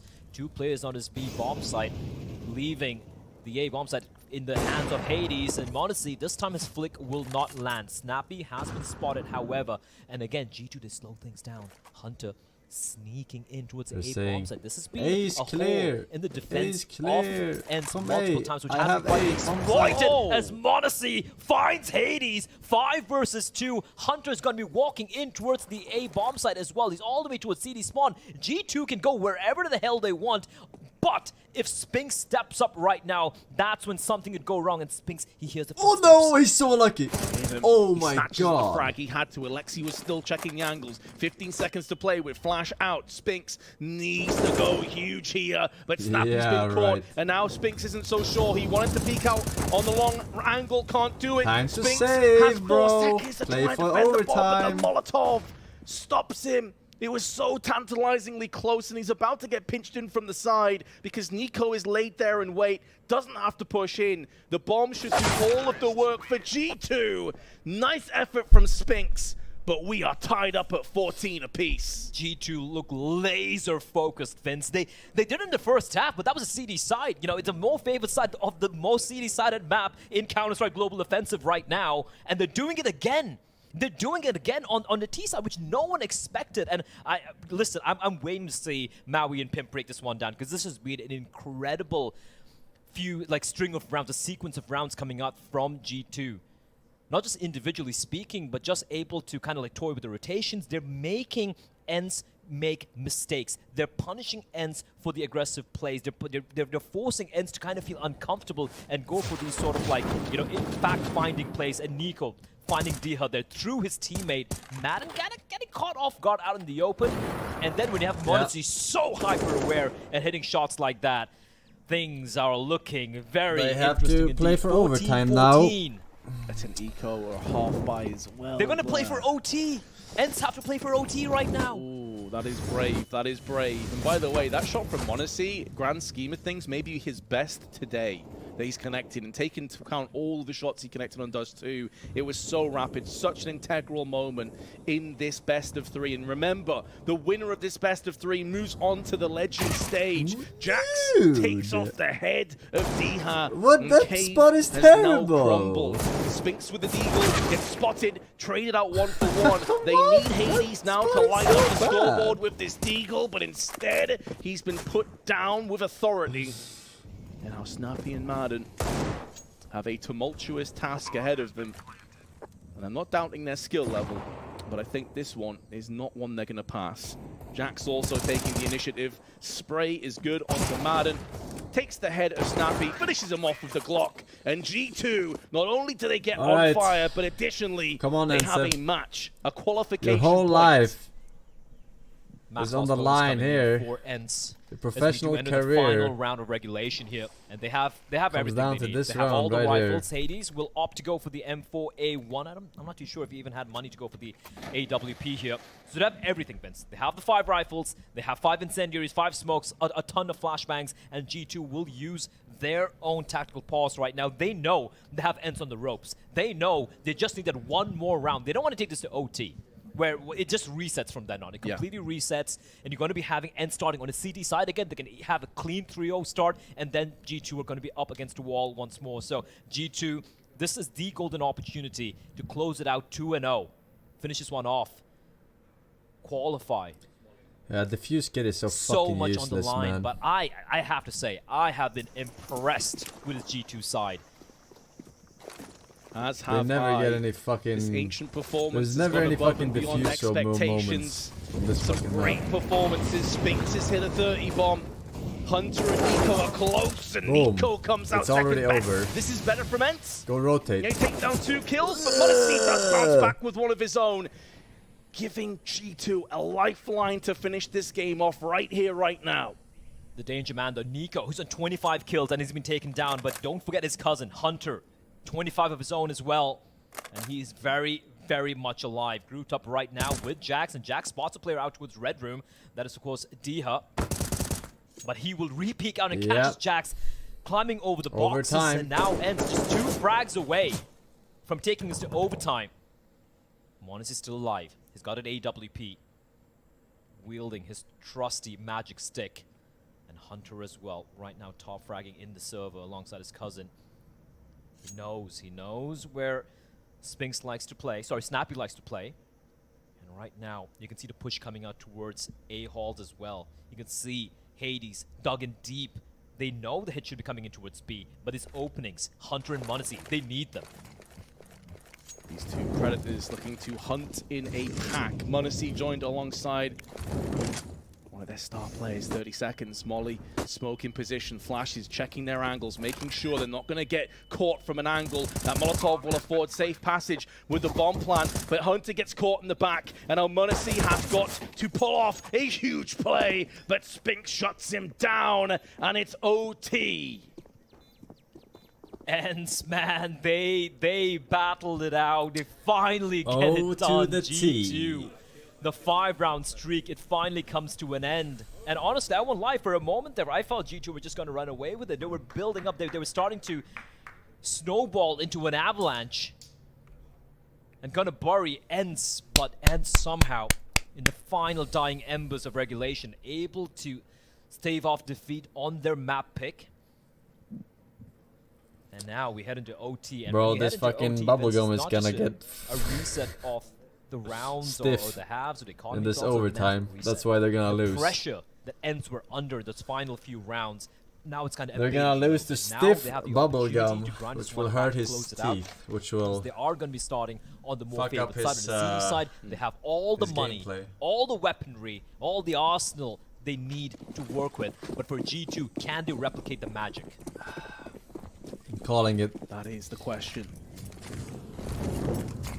About to find out the answers too as we get into this first round. Hot and heavy, Monasy, aggression up ramp, but there's a grenade there to greet him. As a parting gift tossed in, but he is undeterred. Still connects the shot onto Hades and just walks out. Just chill and moonwalk back onto construction, where two players are waiting in Jaguar and Cave. We've seen most of these excursions go in favor of G2 because of some aggressive peaks. Sphinx goes in for another one. So much damage through the smoke and some turns back in towards the end players. But Snappy peeks out through the Molotov and gets the better of Nico. He's still lurking around in the shadows as well. The audacity of the man to still be in this position for so long in the round. Is he about to peek in with a flash? He does it! A double spray! Snappy takes this round, snatches it away from G2. That is played to perfection. We've seen him try it multiple times in regulation, but meantime, Hunter finds Spinks. And all of a sudden, from a 4v2 to a 3v2 where Snappy is, he's just a walking wounded. There was still a chance. They don't know they have the bomb. Of course. Really G2's friend at the moment. 37 seconds remain. You'll see the bomb dropped all the way in a T-spot. Jack finds his kill. It's going to be huge, and Madden will deal with him. It's all on Hunter. 1 versus 3, and he's making a bit of noise. Snappy, very aware as to where the play is going to be coming in from. Hunter might actually get the bomb down here. No, he won't. Madden shuts him down. ENCE, they win a round. They regain the lead again, Blair. This roller coaster of emotions. I'm sure many people watching right now have one of these two teams as their 3-0 in the pick'ems. A lot of people on the edges of their seats. We certainly are. It's been a great game here on Ancient thus far. And there's going to be more rounds to come. ENCE with the advantage.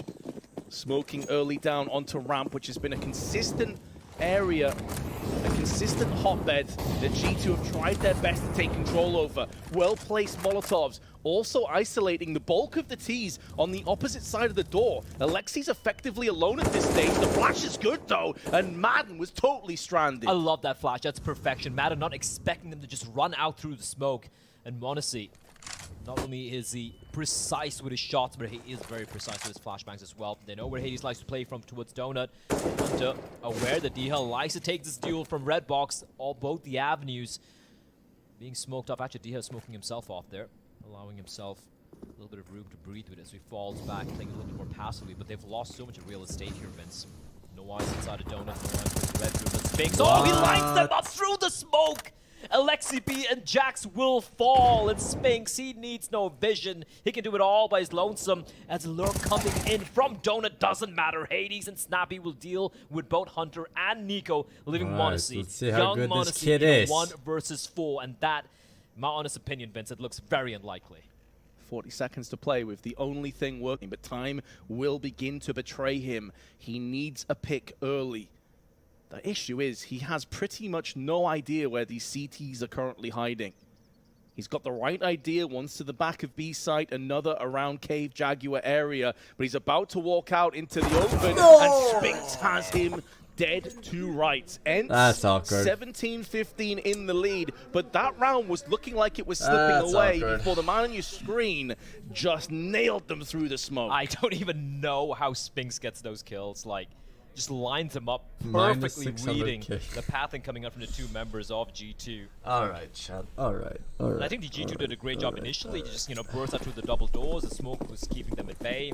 Great flash of honesty there initially to allowing Nico to get that opening kill. But nonetheless, 17-15 for ENCE. And what I feared for G2, Vince, it's ENCE having a flawless CT side. It is starting to transpire. We still have one more round remaining here in the first half of OT number 1. A bit of a jump there from Madden. That looked scary. And again, if you look at the money, if you look at the buy, it's not great. You lose 2 rounds back-to-back. You're stuck with pistols and a couple of AK-47s. Stop running with the AK. Nico, and he will be Sit chopped the down fuck down when you're shooting. Concerning aspect for ENCE here is, sorry, G2 I should say, is everything that G2 were getting success from before with Nico's pushes up ramp, with having ramp control early on, has now been found and fixed by ENCE. There appears to just be rock flows, roadblocks everywhere. There's nowhere they can move. There's nowhere they can run without ENCE being there, waiting for them, anticipating that play. Finally, it seems we're catching what ENCE are truly capable of on Ancient. Better late than never. Molly down. Hunter will deal with Snappy before he can retreat. So at least it's down to a 3-on-4.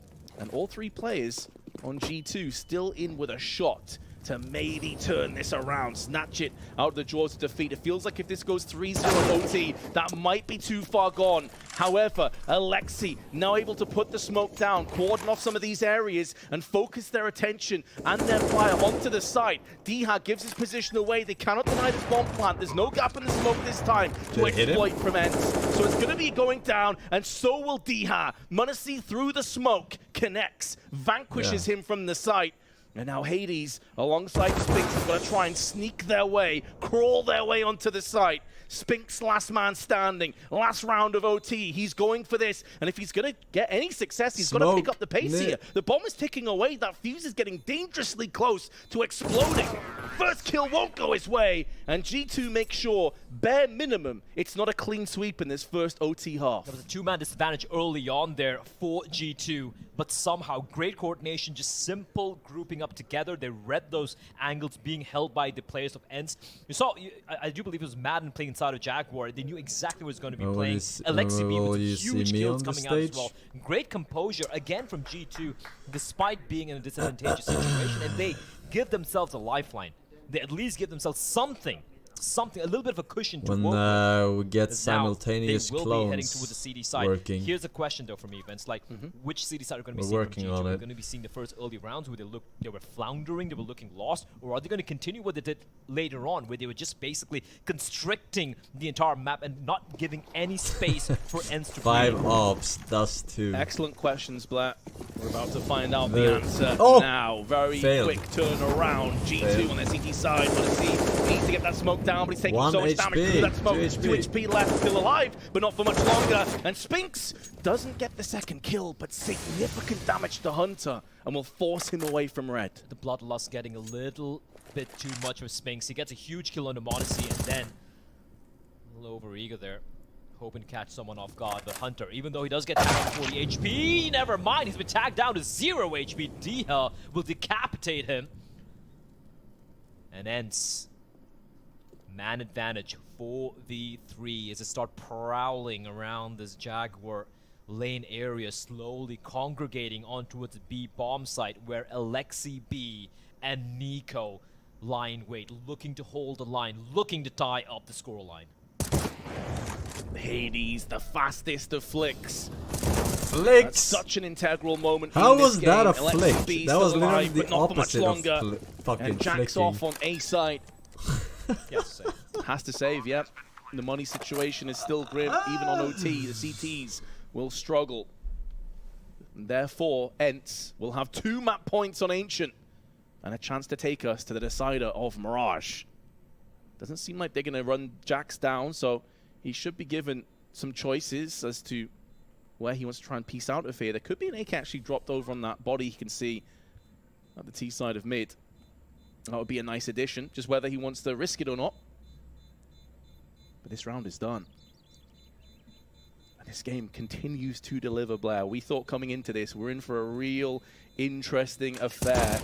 The first map had its moments, was fairly one-sided. This has been neck and neck throughout. I think Jax is going to survive. Just about. I think he was looking to pick up the AWP at the very last second. Yeah. But unfortunately not quite able to retrieve it. He had to save, but yeah, so he could as we afford said, an op we were for his expecting ENCE to teammates. win this game. We were expecting them to win this particular map of Ancient, but Munisi. G2, they really made them sweat, Vince, and for G2, they're going to be kicking themselves, you know, a couple of rounds here and there if they were able to convert them. But honestly, it's been a fantastic showing from Nico and his men. But ENCE in overtime, they seem to be like a reinvigorated animal, looking very, very clean indeed. Sure, they lost one round there on the CD side, but able to finish the first opening round here. Come on, Munisi, show me some fucking point right now for the Finnish org. Flickus. 2 opportunities now for ENCE to close this one out and take us to Mirage. We will find a decide. We will find which team is going to be moving on ahead. Yeah, don't push him. Get a free kill. Alex being completely unaware of the possibility of Madden being nearby on the right-hand side. So G2 early on losing their IGL. Baiting. That means for ENCE 4 more frags to find. Which is kind of crazy considering the position of his teammates. It's one thing if they had mid control and he gets caught like that. They didn't have eyes on mid. Hunter was kind of bobbing and throwing but didn't really have full vision over this area. Such an odd decision at an integral moment in this game. And ENCE already in a good position to just outright win this map now in OT. Have been given a golden gift. And will they run with it? Nico gets tagged by the smoke, still skews his vision though. Gonna be hiding in there, maybe waiting for a flash from one of his teammates or for someone else to arrive. But instead it's ENCE, and that pain train comes hurtling down the tracks onto the site again. I just got a genius and it's looking fucking good idea. for an ENCE second map victory. Hunter is going to get caught in the side, and ENCE take us to a third. Mirage beckons. Oh boy, ENCE were made of sweat, Vince. Like, first map, Dust 2, it feels like a lifetime ago. It was such an easy win coming up for G2, but ENCE, they were made of sweat. What You can if see Spinks as well, a little bit of a shake of his head, you saying, yeah, body that block was the unnecessarily smokes close. But credit where it's due for G2. I certain felt like maps, that was a very so that you have a gap. You know where it will land, because every pro has the same fucking the second half especially impressed me so much. It looked like ENCE were running away with it, but a flurry of rounds coming out from the T side. Wait, they do that? Of ENCE, and overall great showing. Fuck! But I thought I revolutionized the Once they game. hit to OT, it looked like they kind of mentally reset themselves, and ENCE just kind of closed it out in the end in a bit of a convincing fashion. Indeed, well, you've heard our thoughts. It's time to head over to Freya and the boys to break down that second map. Oh my god. Thank you very much, gentlemen. Yes, it was a map that went the whole 9 rounds going into overtime at that, where ENCE are able to close things out. Despite G2 making it tantalizingly close in regulation, almost sealing the deal there. Maybe kind of impressive from G2 coming into this map. You know, we weren't too sure what to expect. window Unfortunately, smoke. they weren't able to close it out. But I need to learn how to block they that are then. getting better on this map. I'd say that their T side was something to be hopeful about for G2, but I still saw too many flaws on the defense there. I think that Ancient, And what other map? The way that everybody still wins this map is having a formidable, almost impenetrable defense. And for G2 in this one, they just started too far behind. If they had that sort of T side with anything remotely resembling what we were expecting from a tier 1 team on the CT side, they had that in the bag, Pimp. I agree. You know, I was very surprised by the T side. I was very surprised by the fact that G2 were able to fight their way back into the game. And at some point, you know, they're 1 round away. If you stand on the coffins and you jump up in the air and headbutt the smoke or you know, something. it's not as bad as we make it, but I agree with what you're saying right here. You cannot expect G2 to pull off such a strong T side against some of the best teams in the world. And as we saw on their CT side, I saw a lot of the same problems I saw against Astralis as well. It feels like to me that, as you said, Mari, it a lands good before. CT side It comes from ground. good synergy. It comes from always fighting together, especially on a B-bomb side, right? You always stick together. You're always fighting together. But there were so many rounds where it was down to each individual. What happens if a grenade collides with or a smoke collides with a smoke in the air? Is that possible? I fully buy into G2 being a good ancient team. I want to shift our attention to some of the numbers we see on our screen, mainly from Mr. Spinks going back to round number 4. He had 12 kills by that point. Just didn't seem to stop coming into this round of Ancient. Spinks was a monster in this one. Because you can there's shoot so them, many right? moments where Spinks is able to just find the grenades, sliver, you can shoot the crack in whatever flashbangs. it is that G2 are doing. I don't and know then he about pries smokes, it open. though. He does such a great job at recognizing in the moment what is the most vulnerable point for G2, and that's when he strikes. I think he is shown at this point that he is one of the best riflers out there in the world, this year at least. It's just that he has to do this consistently, but this was a brilliant sign for him because it's not even just that he's letting the action come to him. He knows how to take advantage of the worst parts of what G2 is doing. I fully agree. I think no. I mean, I know for a fact that you can shoot one of the utilities because it happens. It happened in that game. If you dissect the stats and if you look specifically into Ancient, he must be, and I think he is the best Mirage player in the entire world as of right now. Wow. You can obviously argue, where the Simple is up there, graphic for Astralis as well, very good in this map, but every single time Spinks play this map, he just feels super comfortable. He's averaging a rating that is above 1.3 every single time he's playing Ancient, and as you see right here, but it was not activated. It's not like 16-5, it was a 16-4 drop. He really gets the job done. And it bounced super impressed by Spinks.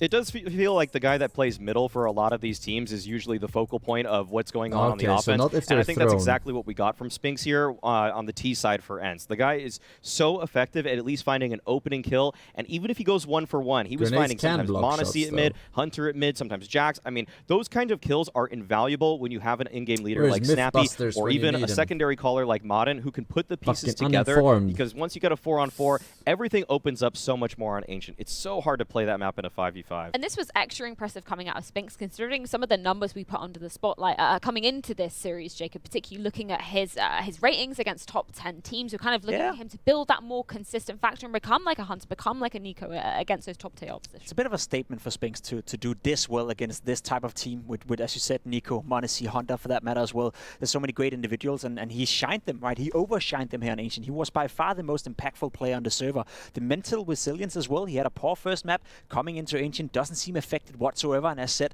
MVP of this map. Goes for the entire team of ENCE though, right? The first map wasn't looking too good for them. They come in right here and they play well on Ancient. Again, another point you can make as well, the opening duels going 23-12 in favor of G2, yet it still felt like ENCE were the dominating team right here. So despite G2 finding the majority of the openings, ENCE had a great plan of how to fight back, how to trade their way out of the problems, and still somewhat control the game despite losing the majority of the opening duels. Yeah, something I actually haven't always loved about ENCE is how they play their mid-rounds out, but they were able to win 3v5s, 4v5s in this game with regularity, and that's something that probably, I think, actually speaks a little bit more about G2. Yeah. I actually think that the way that they're trying to convert rounds later makes me a little bit more concerned. And I think we have a round that we could show here where I really think that G2 just has a few fundamental misunderstandings about how they want to play the defense here of Ancient. Yeah, it was on the CT side, right? Because that was something you had questions about after we saw the map play out. Yes, exactly. So this is a round early on in the first half, or it's kind of late in the first half, I guess. But either way, there's just pistols from ENCE. It's kind of a half buy, and we see that G2 use some early utility to take some control, but they don't play crossfires. They play a lot of individual spots. There's a lane swing from one of the first players that dies. The other players are playing sort of close to the smoke, and these are a lot of 50-50 sort of fights that you don't necessarily want to play. One of the reasons Ancient is so CT-sided is you can just play back at the bomb sites. You can set up these indomitable crossfires, and you're pretty much always going to shut down any sort of push. And so G2 probably being a little bit proactive at times, taking a few too many risks, and just simply like Pimp has been putting this whole time, they're not playing together when they're playing the defense. I'm so happy you brought up this clip, because you see it right there. Nico pushing down lane by himself, getting killed off guard, and then another guy on the side by himself fighting. He gets 2 kills, sure, well done, but you're not supposed to play like that. If you take the fight together, in the vast majority of the situations, you will come out on top. That's what you see from ENCE. Was it on Mirage? Yep. I already saw that. All the top teams on this map, they play cohesive and they play together on the CT side. And this brings into question the map pool discussion that we were having about G2 prior to coming into Ancient. Sure, maybe they impressed with, you know, how long they drew this map out, some of the instances they showed on this particular map, but it's not great signs when you're going up against other teams, like you mentioned, that like are going to be in the Legends stage. I mean, I can't help myself to think about G2 as a team who's going to qualify for the next stage, whether or not they're going to win this game. Obviously, we're going to focus on the third map in a couple of moments, but if you put on the long side right here, G2 without being able to play Ancient, that's a bit of a problem. They permaban Overpass 24/7, so fair enough for that. But there's a lot of teams out there who's willing to pick Ancient. Na'Vi, ENCE, Furia, FaZe, Astralis, Big, NIP, NIP for that matter. There's so many teams who will just pick into Ancient time and time again against G2, and for the vast majority of the time, if they play at the level we saw right here, they can make the games competitive, but I am pretty sure they will lose to good Ancient teams the vast majority of the time, and that's a problem in a video, right? You go in and you're basically down 1-0 in every single matchup. Yeah, you can't actually expect to win a tournament if you're playing behind, like Pimp is saying. I mean, the thing is that even teams that are ranked worse than G2 are taking this map off of them consistently. It does feel like this is something they need to patch up, and it's something that needed to happen probably before the Challenger stage, because it is a glaring weakness in their overall game plan going into future series. Well, we go the full distance in this best-of-3 qualification series. Mirage on the cards as our third and final decider map to see who goes through to Legends today. We're going to be diving into it after this short break.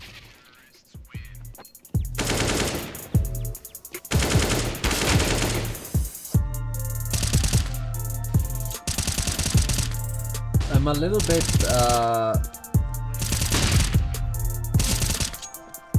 surprised that they don't use the CT shotgun ever. I forget the name.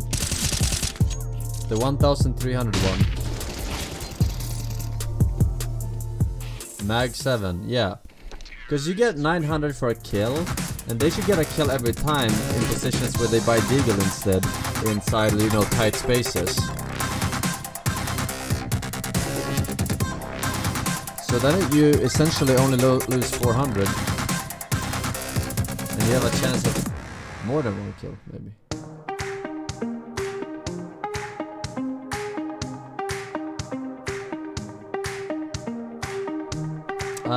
Vadikus 007 with 10 gifted.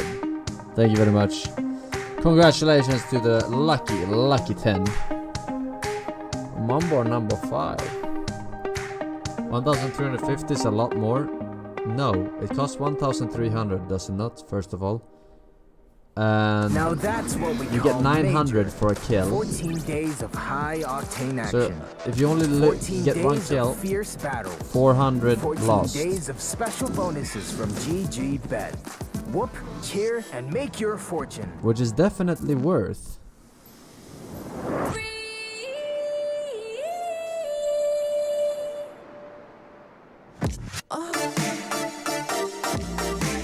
Luxurious feel. 12 times more durable. 3 sizes.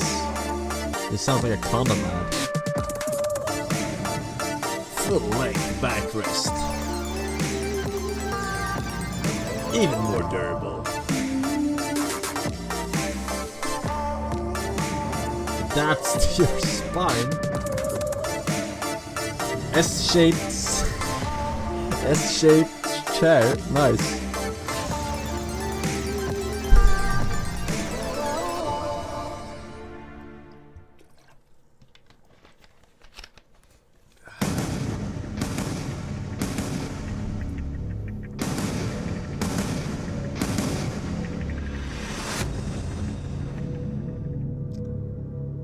Battlefield theme. It all comes down to Mirage to decide who will flawlessly make it through to the Legends stage today. Will it be G2? Will it be ENCE coming into this final ground? Before we do find out who will be taking this one, how are we kind of framing both of these sides coming into this decider map? I think it's going to be tough for both teams to claim to be the better Mirage team. I think it's night and day right now for both of these lineups. ENCE are having a hard time winning 2 Mirage games in a row. Professional player they win one, then they lose one. They win one, they lose one. They keep going down the list. It's like that all the time. Whereas for G2, they've actually lost 4 times in a row, but a lot of those games have been close. You know, quadruple overtime, overtime, a 16-7 loss without LXCB during Pro League as well. So for G2 right now, and ENCE for that matter, I don't think either of them are like super comfortable on Mirage. They're definitely not that comfortable as units, but I think that there's a lot of players in the server, if we look at the individuals, that should be popping off the page here. On ENCE, you obviously have Spinks, and he's been just delivering an incredible, I mean, Ancient at least, not the first map, but on the side of G2, it's hard to not look at these names and just simply think, how could they lose? You have Monacy, Nico, and Hunter, and they're just one of the most deadliest trifectas on the defense towards middle. But there are some holes in their game, too. I think that's where a lot of people have been calling LXCB into question, because sometimes the way that their T-sides go is not the prettiest on Mirage, and it's been a reason that they've been having some failures on. I like that you bring up the disparity in terms of ENCE's results on this very map. I just want to throw it back to a mere week ago at the last spring showdown. Obviously, we saw ENCE managing to claim that spot. They did reverse sweep Astralis in that grand final, but that was a 16-3 loss versus Astralis. is quite uncharacteristic. And then we come into that matchup against ENCE. That's a 16-7 win. So why do you feel like we get such disparate results from ENCE on this particular ground? Isn't that just the nature of Mirage right now? Like, who out there would you say is a consistent top team on Mirage? Who wins Mirage every single time they play the map? I don't really locate one team where I feel like that's the case, right? Sure. You had a period where Na'Vi was super well playing on Mirage. You had a period where Heroic could do it, but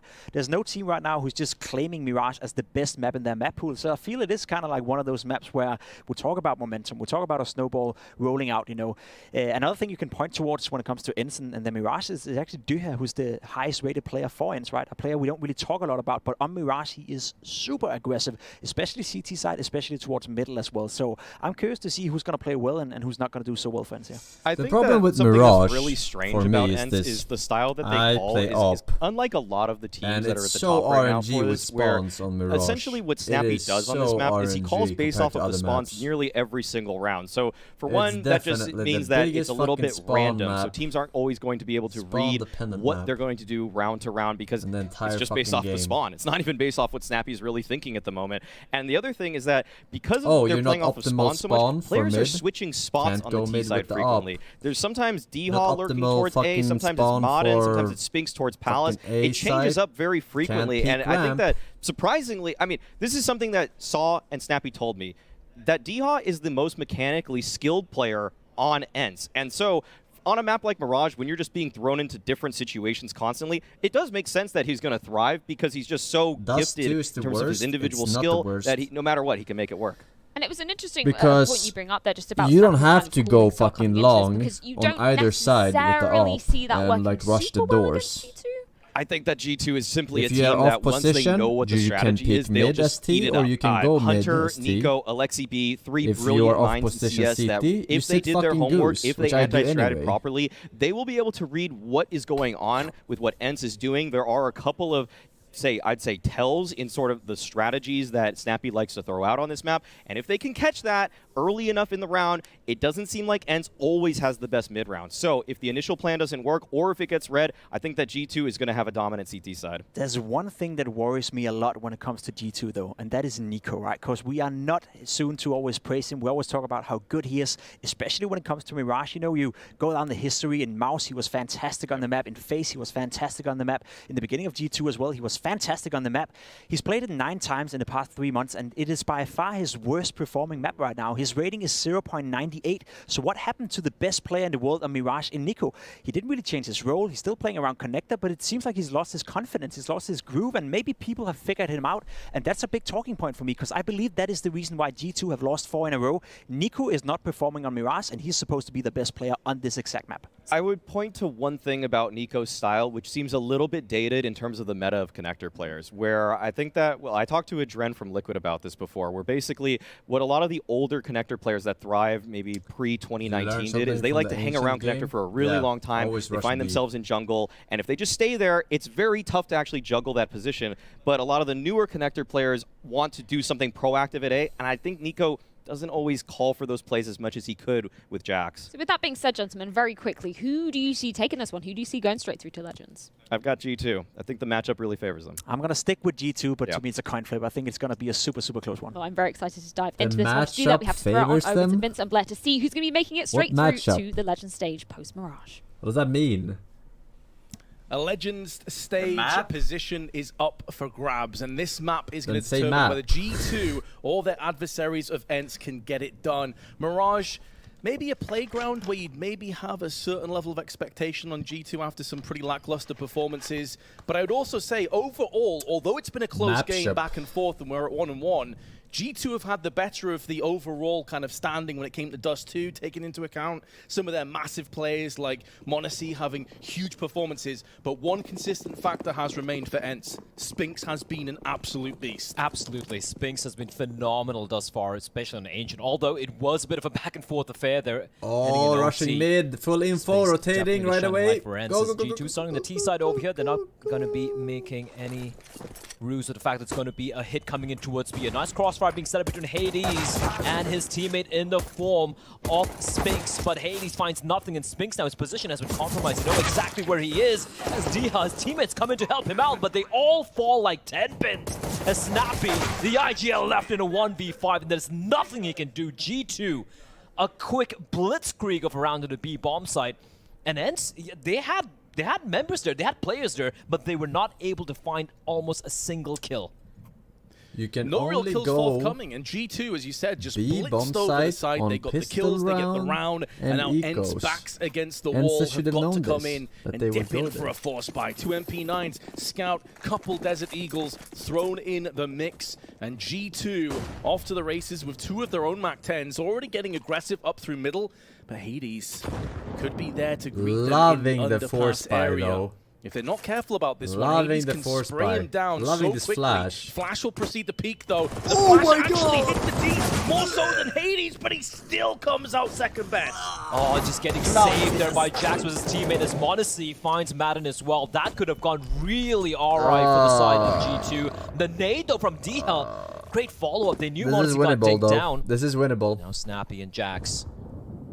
Tense standoff here, but Jack's patience will pay off. He knows Snappy's position means that there's no one probably nearby towards that B bomb site. D-Hub shot with the scout. As you see Jax just jumping around, jumping Jack on the B bomb site, clearing out all the close angles, and that's going to allow the avenue for G2 to make the way in towards the B bomb site. Still paranoid of the potential of a flank coming in. They know D-Hub was towards mid, but they still have no eyes on Spinks on a deagle of his. But with Jax pushed in this deep, hold up, D-Hub decapitates they Jax. Don't even have a bomb plant. Not planted, mind you, Vince. D-Hub has a couple more seconds until that smoke clears. And then maybe called into action. His teammate dies ahead of him, though. And it's Nico, that man that they discussed on the desk, needed to have a big performance. Is one of the best Mirage players when he is feeling it. And if there's more in store from where that came from, things could get difficult for ENCE very quickly here. Off to a 2-0 start. ENCE will be into an eco, of course. I would have and G2, this effectively is a bonus round. And they have the MP9 in the hands of Hunter, who can go out there and try and spray down and cash in a couple of checks in the process.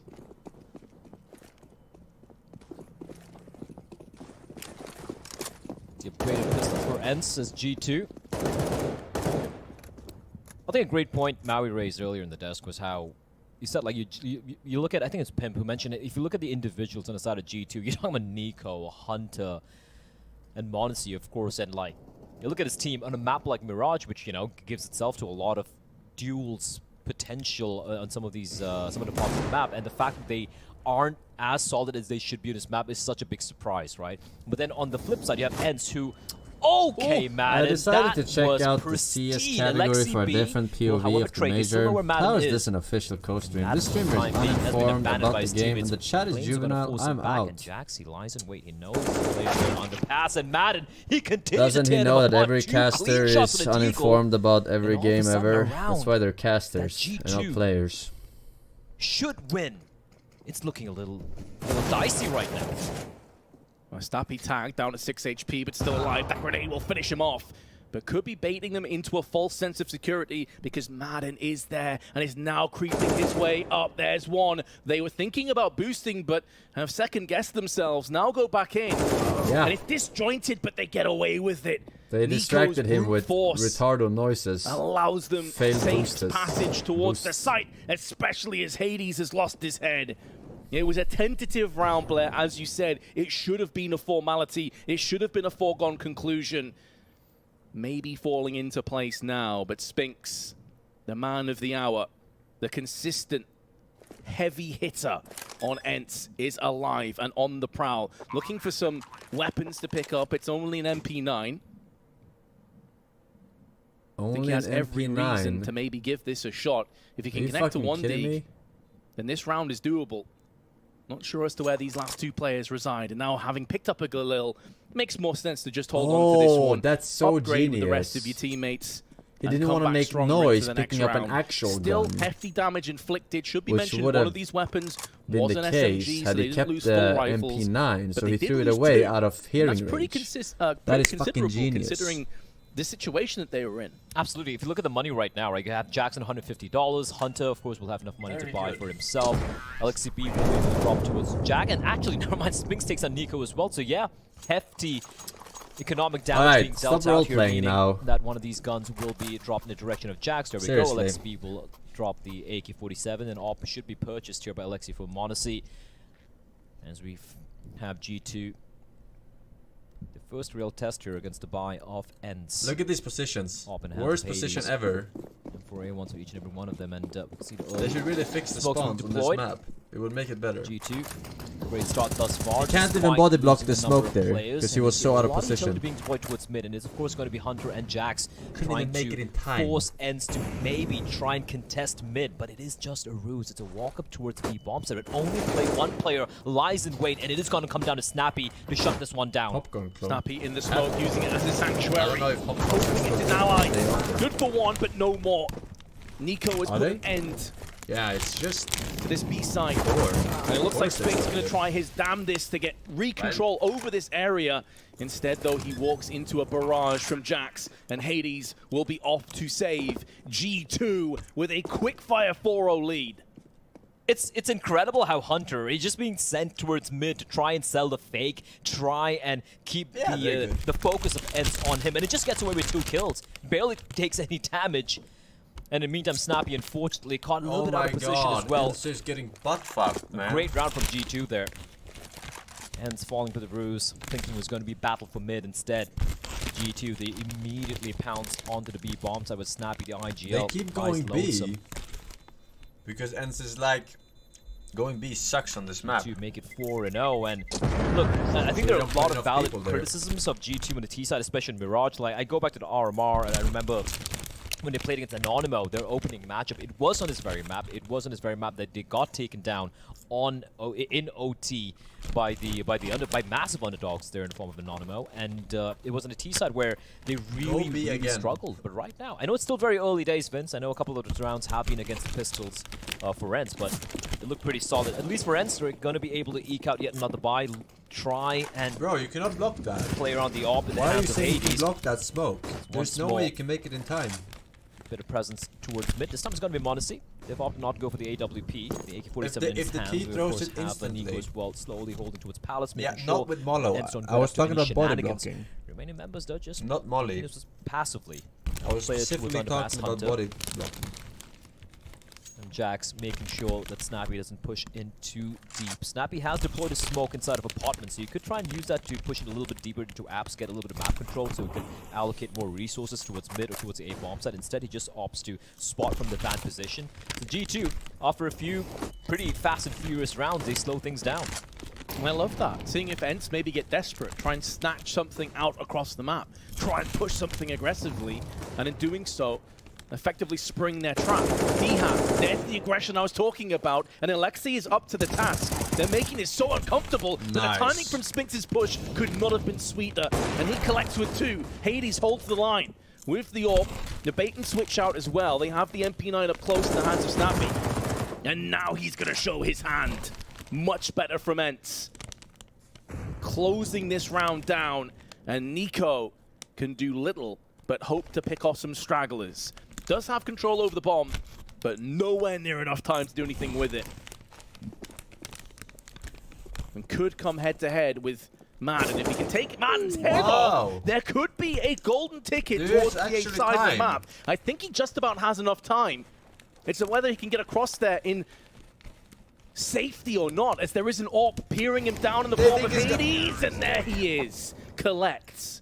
I thought the Molotov may play hell with Hades' position. It was a nice effort, but ENCE have themselves around. If he gets a bomb down, I start to believe.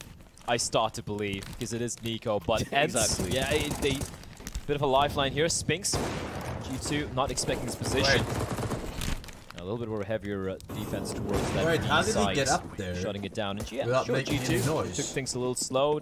Wait for ENCE to make any mistakes, but ENCE just. How did he get that backstab actually? No, Hades now.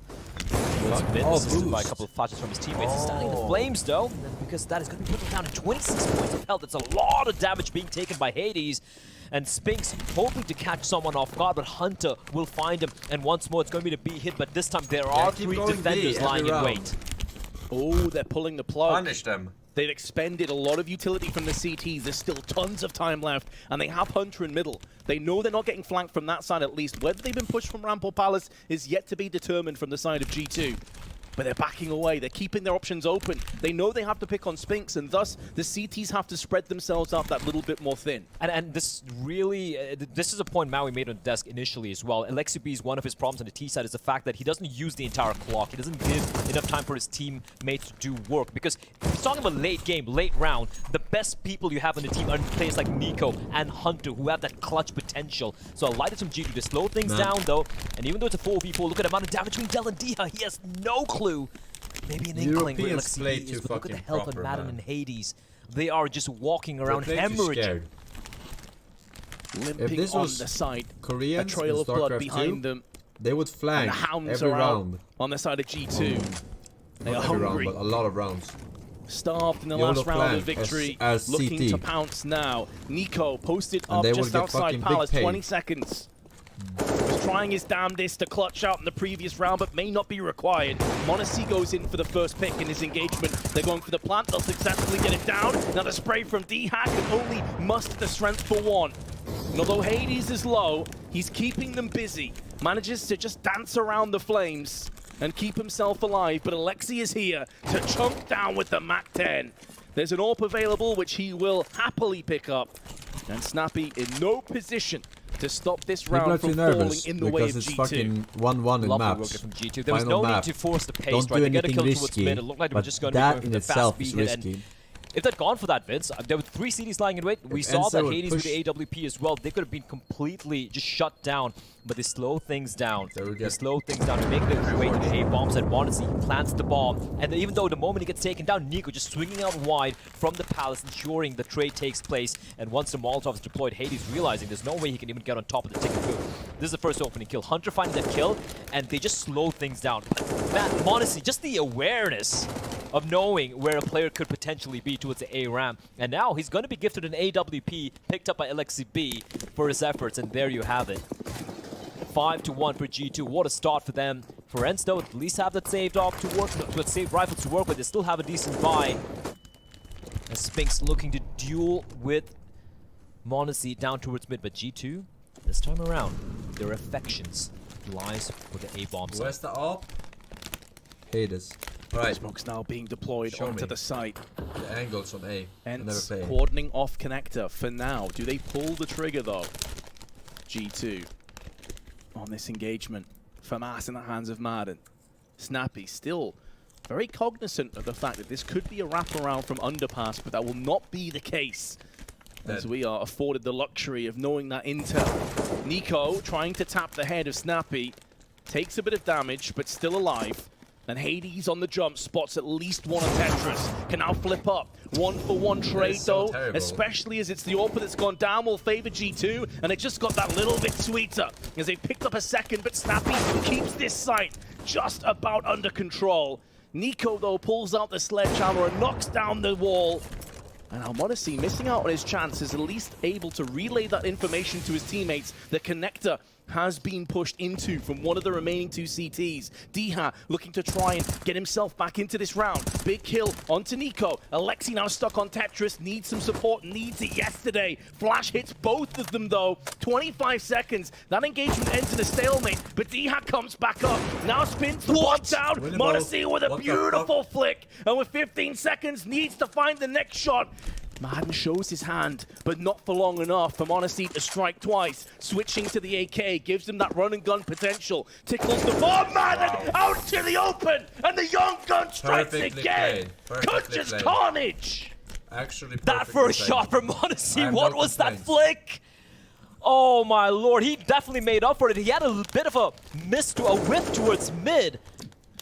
Because first he gets the opening on the Spinks towards mid, and then of course that AWP shot, that flick was just absolute filth. He spots a pixel, it's so fast. Thought that he still had the AWP. Slow-mo can't even catch it, switches over to the AK-47. But the other guy thought he still had the AWP. That's a tale of redemption. And he didn't hear the scope in. That flicked, that missed flick rather towards but he actually switched to the AK on top of and Cap. then fake planted. That could have been the round there for Boom. ENCE, but he definitely recovers in the end, play. the 1v2. And m0NESY, he continues to deliver 6-1 for G2.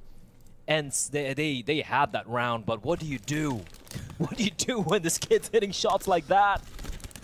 I think sometimes you just got to tip your hat to him and say fair play, but ENCE did make some errors on their engagements there in those fights. They weren't quite on the same page. It was definitely correct to pick there as a Take CT. nothing away from m0NESY, that was beautiful. But let's be honest, this ENCE CT side has left a lot to be desired so far. Oh, absolutely.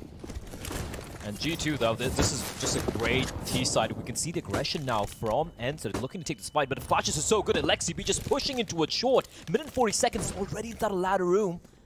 I'm not sure if the CT's heard this. And I don't think they have any idea. Perhaps they do. D-Hub aware, cognizant of the fact that someone could have just been boosted up inside of the smoke. This is just a fast pace being set here by G2. They have an agent amongst the defense, and they are unaware. They have no clue, Vince. They are clueless. So much time left as well. The ENCE make the right reads. This is where they'll be relying on Snappy's giant CS brain to try and come up with the winning formula. They've been backs against the wall ever since they won Ancient. It's been one-way traffic with G2 and m0NESY in the driver's seat as it was on Dust 2. And G2, they're congregating back together and looking at the position. They were just waiting for ENCE to try and regain some map control. That's what ENCE like to do, though. When they have no information, they will be pushing the extremities of the map, looking to find something. Alexibi, he could find a free kill here. The Snappy will be spotted. Nico, in the meantime, finding D-Hub. The jig is finally up. They know exactly where Alexibi is, but as they head in towards the B bomb site, and who's lying in wait? It is Spinks, but he's been punched in the face by the AK-47 bullets, and that should be the call for the save here, Vince. Unless Snappy can find something ludicrous through the smoke, this round's done. It's a 5v3, and even though Alexibi and Nico have been damaged quite substantially, bomb planted 5v3 in a B bomb site, you go for the save. You hold on to your guns. It's also unconfirmed damage as well. The bulk of that came through smokes. Madden will hold on to his life. Not just that, though. There is the opportunity of the rifle. What? It's on the other side. There we go. He's found it now. So the MP9 turns into an AK-47. Significant upgrade. The thing is here, though, Blair, we're getting excited about them saving weapons. It doesn't change the fact it's going to be 7-1 on their CT side against them. Saving weapons at this stage is no longer good enough. You've got to start doing something with these guns. They got to start doing what G2 did on the first half of Ancient, right? It was, I do believe, 6-1 or 7-1 for ENCE on their T side until G2 with a resurgence. What do making they things mean? competitive. Saving but yeah, is not so good far, enough. ENCE They have to been start doing just something with the picked guns. apart by G2. This Do they mean, defense like, has been dissected, and you can see the variety coming up from G2 as well. The previous round, that was fantastic. rounds? Yeah, no shit. Kind of reminded me of old during the glory days of Luminosity, where they're winning majors. How fast he's used to be up towards Cat. That's why they're saving in hopes of winning. Everything clicking like this for G2. Bit of a failed jump there, but it's all good for D-Hub. He's still going to stick around. Flashbang. Bait for the time being. For how long he's going to stick around is a question. G2, they've been kind of coy when it comes to battling towards mid. They deploy a lot of utility, a lot of flashbangs, and they probably usually like keep m0NESY or maybe Hunter towards top of mid, but they haven't really been if ENCE would have pushed A, they haven't given ENCE the opportunity to do that with them as they would have won like fucking 4 rounds right now. Away from finding D-Hub's head. And now they know where the AWP is pushed towards. Look at how ENCE have 4 members looking to duke it out towards mid. But we have 1 towards Con, and almost 2 players towards Con. They have to 1 inside of jungle, and of course a player that is Spinks and short, and m0NESY with a rare miss shot, and he will be found. D-Hub has the one-way look in his favor. I should give this kid some lessons. Off spray, not able to capitalize. Check my stream out on Hades, who's lurking around the window. Now Alexibi making moves down middle. Now there's 40 seconds to play with. G2 have been very slow in this round, and to be fair to ENCE, they've done a good job of stalling this one off with utility and positioning. Molly tossed in, 1 additionally from the CT side. Time is of the essence. They have got to move through here, punch through, and try and brute force their way out of connector. They don't have control over Catwalk either. They've thrown a Molotov down, but that's not going to affect Spinks. It's a massacre. They walk into the killing fields, and they have been put down with vengeance, with venom from ENCE. Maybe a bit of frustration showing there with how quickly they capitalized. And it's good to see that even though they're 2-7 behind, Spinks, he can still have a laugh about things. He's still calm. It's still very early days, Vince. It's still very early days. You cannot count ENCE out. Like, Mirage is a map where you know, apart from the nuke range, it's a map that they used to go for as their first pick at times. They're supremely comfortable on it, especially the T sides from ENCE. I genuinely used to enjoy watching it. So, ENCE, just bring it back. Have a few rounds here on the CD side. When you no longer salt your food, this comeback, or rather try to and you eat close it out in popcorn the second half. So, still a lot of rounds remaining to be played. For the first time, and that was basically G2 months. just kind of getting channeled through, like you point out, the it's like your mother's area, and there was bro. no way they're winning. The that. Sahara like fucking desert. Just around them, got completely shut down. I'd like to see them go back to what they were doing earlier on, right? Just mixing things up, a little bit of early mid control, but then pivoting back quickly either towards B or A. And I think they've been finding a lot of success there, primarily towards B. As D-Hub, it's a great flashbang. He's going to be forced on back down, but ENCE B leading the charge. I don't think he's been seen. Maybe he has, I'm not sure. Yeah, he has, and an 8 is gonna just be lobbed straight into his groin. Down to 26 HP, but he will continue to push on ahead, finding his way into connector. This is a much more faster play coming up from G2 as they go for this A pincer. Two-pronged attack. Looking to dissect and evict, annul the marriage of ENCE on this A side. But ENCE B is already worse for wear. He'll be limping towards the side. Smokes still are in position. Will start to dwindle and deplete. m0NESY. Oh, still takes the head of Madden and makes it his own. Carves a path through onto the site with Nico. D-Hat, some heroics. Makes Nico fade to black and now gives his team the advantage. 9 HP left for m0NESY. With 50 seconds, he's now last man standing. On the ace. He's pulled off a 1v2. Okay. Can he go one better? Jumping versus He's gonna get flanked though. If he's not careful, Snappy is making moves round the back. Still has to contend with Spinks. And although he's on 9 HP, having the AWP gives him more room for error.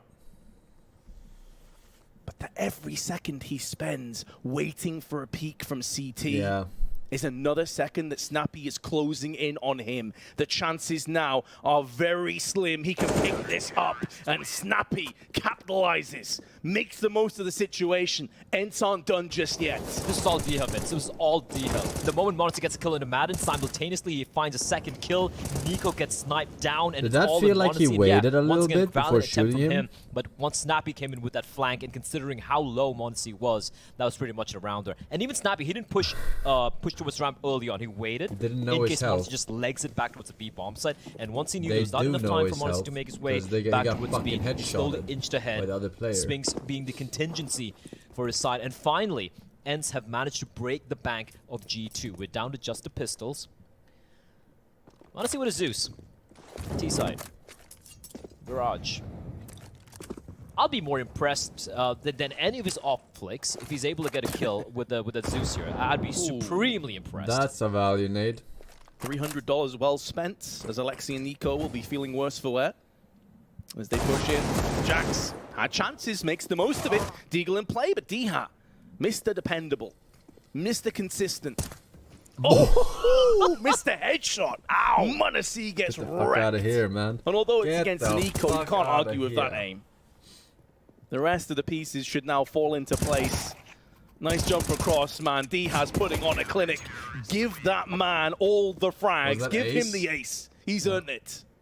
Even if it's an eco ace, that was just such impressive mechanical ability from D-Hat.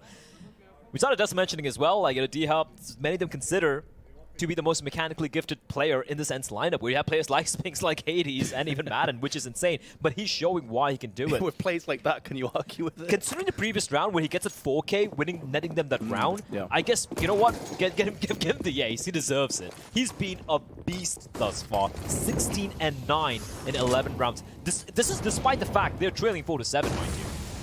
Wow, yeah, coming into this map, Spinks was by far and away the best performing player with 48 kills in the previous two maps. But now D-Hat is showing us what he can do. Spinks. The man has the secondary up, puts it to use. Nico, the throne from the palace room, and m0NESY will at least get one. But that doesn't feel like it's going to be good enough. ENCE joins him in middle. Plenty of time left here, Blair, but although two players are low, when you're still up against two AWPs and crossfires, and you have a distinct lack of smokes across these two players, it's looking pretty grim, especially as Alexi B's now been picked off from Spinks. He will go down to the hands of m0NESY, but that won't be good enough to yield the round. That's why. That's why they say. The answer. We were questioning ENCE when they're going to wake up, when they're going to start to show what they can do here on their on the CD side here. But finally, not just a streak of rounds. Not only did it break the economy of G2, they're able to survive those pistols as well. But every time G2 is getting the rifles in hand, they're shutting them down. They're slapping them down. Diha especially is starting to become more and more like an eldritch god of old as m0NESY. Well, we found a match this time around as G2 they're grouping up to try the luck on his B bomb set. Something which they have kind of feels like they're finding a lot of success on the B bomb set early on. Now they're going to be going back to the tried, tested. Nade lies in wait. The moment Spinks spots someone, he takes a shot. The nade's going to follow up. Snappy's slowly falling away now. That tactical nuke may be late, maybe not required. Maybe Spinks was the nuke all along. There's the grenade. Minimal damage, as G2 are anticipating that. But it also is two-pronged. Not only does it allow them to do a lot of damage if they push, but if they stay and they stall and they stagnate, it allows more players to get up close. Clean. And it's just shooting fish in a barrel at that stage. ENCE have gone from being completely wrecked this half to now being on fire. 5 rounds in a row and only 1 behind G2. It's just almost a replica of what G2 did in that first half of Ancient, right? It was looking like G2 were just going to get smothered, and they were able to somehow come alive. And the same here from ENCE, led by Diha, just starting to just take no name, just taking bodies. And now G2 going to go for the fast play towards mid, caught out in the open as Hades, blinded for days. Jax will find him. A follow-up nade. Now, they are not aware of the fact that Diha is still inside of Underpass, but they need to be cognizant of that. The problem right now for the side of G2 is no one in the apartments, no one sneaking in from behind. And Diha, he can easily find a couple here. There's one.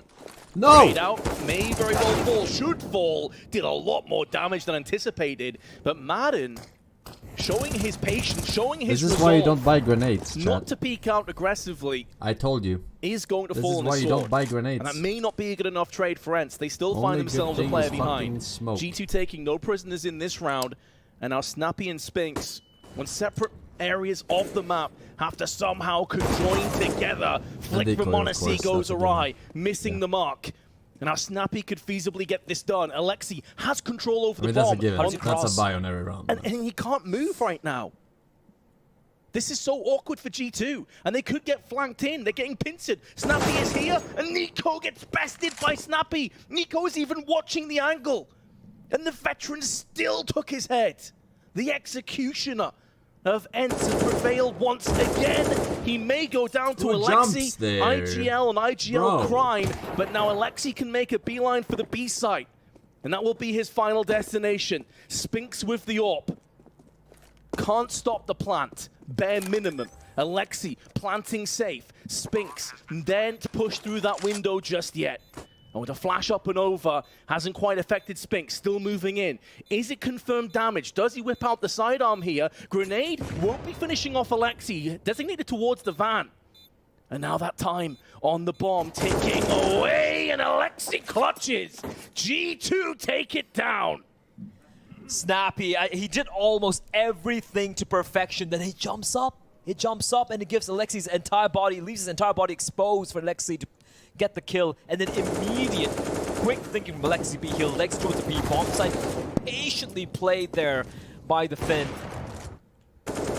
Oh, that could have gone anyway. He just jumps up on top, and that's gonna be crushing for Snappy because he destroyed Nico there earlier, even though when Nico was waiting for him. A very back and forth affair coming out as m0NESY takes just a bit of a warning shot there. But Diha is pushed up very, very deep. 19 and 10 for the Pole, the Terminator in the server right now. It's going to be B-hit coming in, and once more, Snappy. He'll have to answer the call of duty. Oh, the nuke has landed this time, all right. And Spinks is there to clean up the rest. 2 kills go his way. Keep in mind, at one point, this was 1-7, stacked against ENCE, and they finish in fine form. 7-8 the score. Right back in this.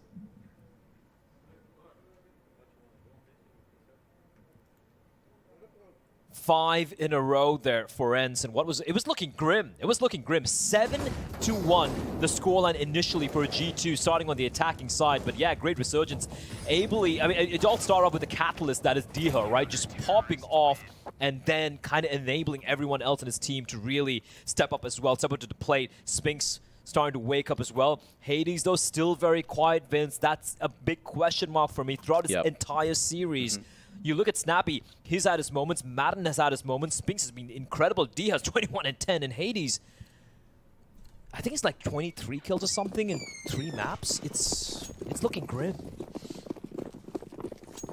He's had slow starts in each of those maps as well. He started to pick up the pace a little bit when the roles reversed on Ancient. He only had 7 kills on Dust 2. As a primary AWPer, that is grim. And now the grenades are coming into BAPS. Damage inflicted. Hunt finishes off, but there is Diha. 22nd kill to his name. Nico holds the line on the bench, trying to tap those heads, and tap he will. 3 kills back to back. He's given G2 every chance to win this round. And Snappy instantly gooshes m0NESY. He can't afford to peek again. Flash does nothing at all. And Snappy has time to burn. That countdown to extinction will not be coming anytime soon for Snappy, unless bullets land to head. He's goosed both players collectively. 18 HP between G2 and Snappy. Is he really about to pull off another hero play in this best of 3 series? A chance at Legends beckons for the IGL. 31 years of age and is fragging his mind out at this point. But he's made a lot of noise. There's the first frag in this exchange, and he has time. It's not just about the kills, it's keeping a cool head in the process. He knows B site is where the last CT resides, so he's headed to A for greener pastures. The bomb gets planted, and now everything turns in Snappy's favor. m0NESY has got to land an outrageous flick headshot if he wants to clutch this round now. He's got a smoke. He does have a kit. He can just go ahead, cross his fingers, cross his toes, hope for the best. Full on these views, with and 8 there's HP. Snappy. Another clutch for the Dane. Cold as ice is Snappy. Nico did everything inhumanly possible. That was to not make a good that, play. You know, just almost unwinnable for Snappy. Look at these shots. Smoked CT. What the hell are these shots And from Nico? fake Just defuse. completely dismantling D-House, Hades, and Spinks, and then Snappy, as you pointed out, the veteran, the one you don't look to when it comes to just pure firepower for his team. He delivers a huge 1v2, calm, composed. He knew he had one thing going for him, Vince, and that was time, and he used it to perfection. Cheeky boost won't work it in itself, but Hunter relocates and gets the better of 2 players. That's the thing with G2. Hunter may have had a bit of a slow game, but you know he always has this up his sleeve. At a moment's notice, he can just lay that down on the table. And now G2, hot off the back of a very disappointing loss, they're in with a shot at winning this round. And keep in mind, they have 1 rifle and only pistols. That's a Hero A1 they bought. The Hero M4A1 they were able to purchase. And that was Nico who bought it for Hunter, giving it to his cousin and trusting him with the weapon, and boy, he has delivered. It's not just that, like, they get 2 kills and no one's died yet. And those, don't forget the Deagles. Don't forget the Deagles in the hand of G2, as Nico, flirting with danger, takes a couple of shots, he's looking for more. And the rest of his teammates haven't really budged on the A side. They've drawn away some fire. m0NESY now from the side. Nico misses his chance. Will that prove to be costly? m0NESY, what? Through Tetris. Has undone Spinks, and Diha may be able to get this plant down, but it's a 1-on-3, and they were waiting. Hero Sharks M4. circling their prey, and Big finally fan. they dive in. I need to see the Fist shot. bump Come on, me. give him the fist bump. Give him the fist bump. There we go. I want to see the shot from m0NESY again. That was the edge of the boxes, if I'm not mistaken, and my word, what a round. Firstly, Hunter. It's my anniversary. 2 great kills. Please. Madden out in the open. It was pretty much untradeable, and then m0NESY. Oh, look at that. Okay. All right. All right, m0NESY. He's not just an AWPer, he's a gamer. He's a gamer. He's a real gamer. Right now, G2 I'm ready are for the gaming. summer. Spectrum, ENCE, GP Man, and off Jared the with back 1 of year. an Thank you very much, man, and welcome back, well-played clutch from boys. Snappy and G2. They immediately snatch it back. AK, Galil, retrieve from the previous round from the corpses of ENCE, and they of course have the A1 upgrades as well. Force is going to be coming in for ENCE, however. Pistols abound. Smokes will be deployed, and look at where Nico is. Oh, enough smokes to blot out the sun, but Nico comes through there. He tries to smoke onto that Molotov, and Jack's missing out on his chance. Nico should have done enough. Madden had other ideas. Tech 9 runs straight into the site and pillages 2 heads. And now the Vikings of ENCE are looking to put their flag down, and Diha, spilling blood left and right with the MAC-10, has finally gone to Valhalla. Grenade is good for damage, but not good for the frag, and Madden can survive on 38. Slight gap in the smoke, and Alexi is going to be pushing through there, missing out on the chance. Nico got the first 2 picks there, Blair, and they still lost the round. Please explain that to me. Diha just standing on top of stairs with that MAC-10, and you can see G2 looking a little shell-shocked. The force by wars. These forced by wars, and Madden though, this second shot is just nasty on the Jax. You need to get one. This is the play though from Diha. Just moving around with the I don't get why they're not Molotoving when they see fucking 3 smokes in the sky.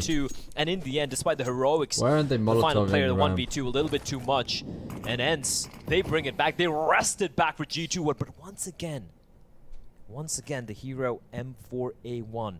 But this time, it's in the hands of the Frenchman. Jax is going to be wielding it, but they've opted to go for a bit of a stack towards B. Just one lone defender towards A, that's going to be Nico, and now slowly creeping back towards Connected to try and help his teammate out. That is Jax with the A1. They're all grouping up here at mid, and that is a timing that somehow ENCE have been able to find. A bomb site is empty, and even though Jax will find Snappy, this bomb site is theirs for the taking, and ENCE will get the bomb down, but Madden falls, and suddenly, even though they have the weaponry advantage, it's a 4v3 for G2. The only silver lining is that Snappy's weapon was the MAC-10, so they don't just get a free rifle out of that. A rifle did drop jungle, but they have to subside through smoke to get there first. That's the only thing that might be going in their way, but they are hemorrhaging kills. Hunter and Jax both just jump in, frag out, and Diha, the man on 26 kills, 10 more than anyone else on the server, has a huge task ahead of him. The bomb's not even planted directly for him, and m0NESY will punish with the AK. Out of nowhere, G2 have slapped ENCE across the face. They've done it again. Again, literally span of 3 rounds. Whew, they got a little close. They got a little closer. It's okay. It's all right. The M4, man. These hero M4s, earlier was Hunter, finds 2 kills, getting boosted up towards underpass, and now Jax finding a couple. Madden jumping across before the smoke blooms, and once his head gets plucked off, G2 just group up together. They don't really waste much time, not giving enough space and time for ENCE to get themselves into more comfortable post-plant positions. And in the end, it's incredible, but I mean, the guy's human at the end of the day, right? You're expecting him to get 4 kills in a 1v4 with the bomb not even getting planted for him. And G2, the force by wars. Now, the question here is for ENCE, did it go for it again? Did it go for yet another force buy, or did it let this one slide? Force and save, so at least we'll have a full-fledged arsenal at the disposal come the next round. That's a question right now as, man, Jax, dude. 3 huge kills with the A1. That second shot on Connector was just pixel perfect. He had to hit the head, and he did mid-air. Unbelievable. The answer has been given, Blair. You better believe they're force buying again. We go again. 3 rifles, 2 pistols alongside it. Does afford them a little bit more in terms of utility on the belt. They got smokes to burn, they got mollies, they got flashes. They also have ramp control. There's a smoke down there at the moment, but 4 players congregating outside of the ramp, leaving Spinks alone in Palace, and now here comes the full-on execute. Nico dealing with the main threat as Spinks from Palace goes in for more before the smokes have a chance to fully plume. 2 for 2 trade. Losing Nico the bomb is side. Exceptionally low, however, Just and now hold Diha it. is taking significant damage as well. Flashes out from the CT. May allow them safe passage onto the bomb, but now Hades up on the boxes, nullifies Hunter, passes a bullet through his head, tries to scamper off into ramp, is successful, but Snappy's been caught at range. That is awkward. Spray lets him down, but he's able to transfer to the second player of Hades, and Snappy's position is compromised. They knew he was in that corner. The HP bar on all 3 players is below 25. Diha on 6 has to just put 2 bullets down range on a post plant, and this round will still go the way of ENCE, even though it's been looking scrappy, even though it's been looking difficult, but Nico's timing could not be better? And G2 steal away yet another round. 1 second later there from Nico, and Dia clutches it. So He takes out Alexi unlucky, B. because they thought he was apartments this whole Everyone time. stepping up individually for G2. The rounds are winning here. It was Hunter with a 3K. It was Jax with a 3K. Now it's Nico. Not just with a 3K, but also just a round-winning kill at the very end. And the force by wars, it's still gonna continue. ENCE are not stopping this. They're still going for it. Molotov, they the one know time they didn't have smoke G2's window. economy on the brink. They want to break it. They're so very close. And once more, we go again. It's gonna be the A bomb site. Jax playing up close and personal. Smoke's going to be deployed. He sees Spinks going to be dropped that immediately, smoking up the Molotov as well as m0NESY plucks Snappy from the air. Beautiful shot. Clay Pigeon shooting from m0NESY, but using live ammo now. And Nico perched up on the bench, bypassing the smoke, getting the rewards. D has the only player that's really struck so far with that MAC-10. But Nico on the prowl has been thwarted by Hades and pushed away. Madden, meanwhile, in window deals with the other component, and that family tree has now been uprooted. ENCE looking good to get double digits. With but that man is still alive, m0NESY. He has been a pain in the side, a talisman of this game. Alexi, who pulled off such a vital clutch just a few moments ago, and is still alive, still kicking into this round. m0NESY is trying to be baited out into the open by ENCE, but he's not biting just yet, and a well-placed flash forces the tease away. Now m0NESY can just get his angles trained on ramp, but Hades plucks him out with the AK-47. Alexi has to go above and beyond once again. This force by war has continued, and it could be just a few moments away from breaking G2 yet again. Alexi's got to make a move here. Time is running so dry, so low. He feels like Tetris has been called off, but now he's going to find out. Oh my God! The flick to Hades' head. Is there enough time for the Finn? He's got it! There is! He's got it! Unbelievable! Oh my God! What was that? What was the first shot from Alexi B? That flick on the Tetris. The round was done, Vince. He had no idea where he was. Oh my goodness me. The individuals on this G2 side. That was so bad. You can literally just not peek on ramp and win that round. You know, a picture spells you can literally just 1,000 stand words. still. I think that body Doesn't language matter if your tells you friend everything dies. you You don't need have to to know trade about him. how You can wrecked just stand still in the ENCE must corner, feel. and the bomb will blow up. They had it, Vince. They had it. That force by, they had it. They almost broke it. This is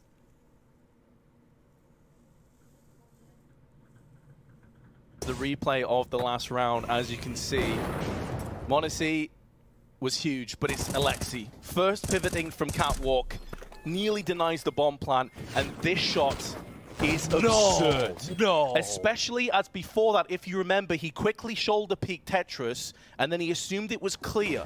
That was pure reaction speed. Jesus.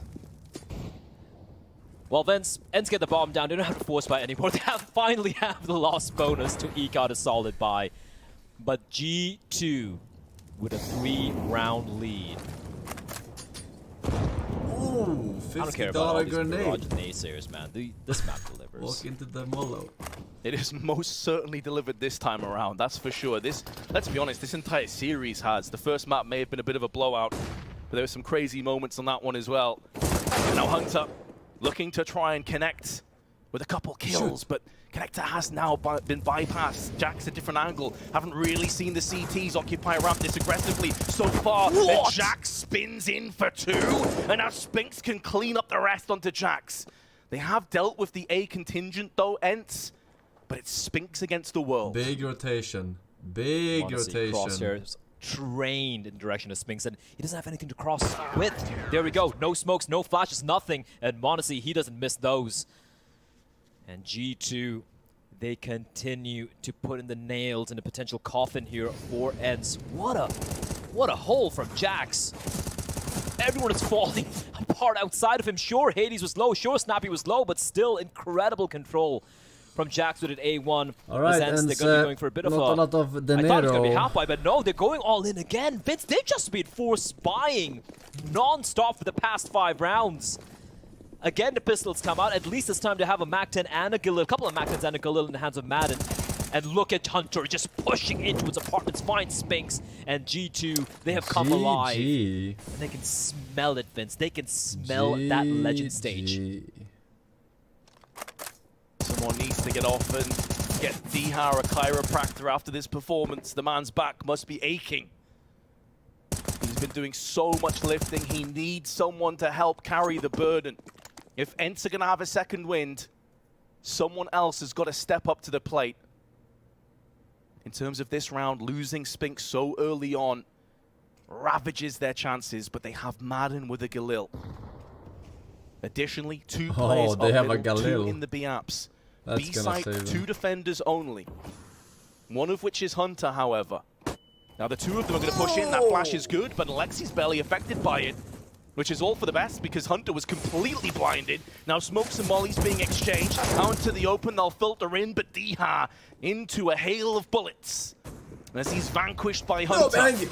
Although there is a counter frag, it shouldn't be going the way of ENCE. 35 seconds, and Hades with now an A1S to his side. This will be a huge moment for him to step up, but m0NESY will swat him away.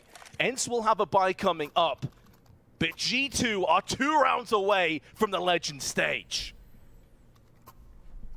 The amount of clutches won here by G2 has been absolutely insane. And like 3 clutches won, 2 by Alexi. I'm going to remember that 1v2 over there on the A bomb side for quite a while, Vince. But even the number of rounds, it comes down to 2v2s, 3v2s, and somehow they cling on. And it's coming down to the individuals. It's coming down to the sheer depth of firepower that this team possesses. And even Alexi B stepping up to the plate, you're looking at this team, you're like, sure, Jackson pop off, you have Nico, Hunter, m0NESY, and Alexi B as the individual delivering as well. And for ENCE, 89. it seems like they've thrown almost everything they have, including the kitchen sink at G2, and somehow G2, they did not budge. Right now, 14-9, G2 2 rounds away from locking in that position, Vince. It means so much to this team. It means so much to everyone in the server right now. And for ENCE, it's almost like they've hit a wall at the moment.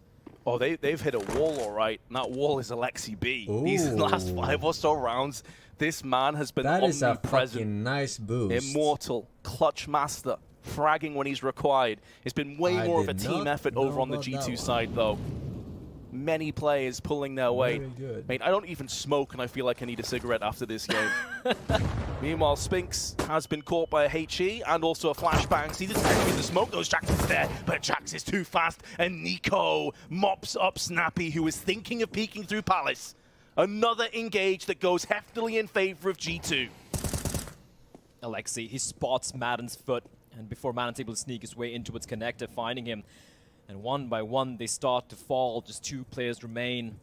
Dihar, 28 kills. What more can this man do?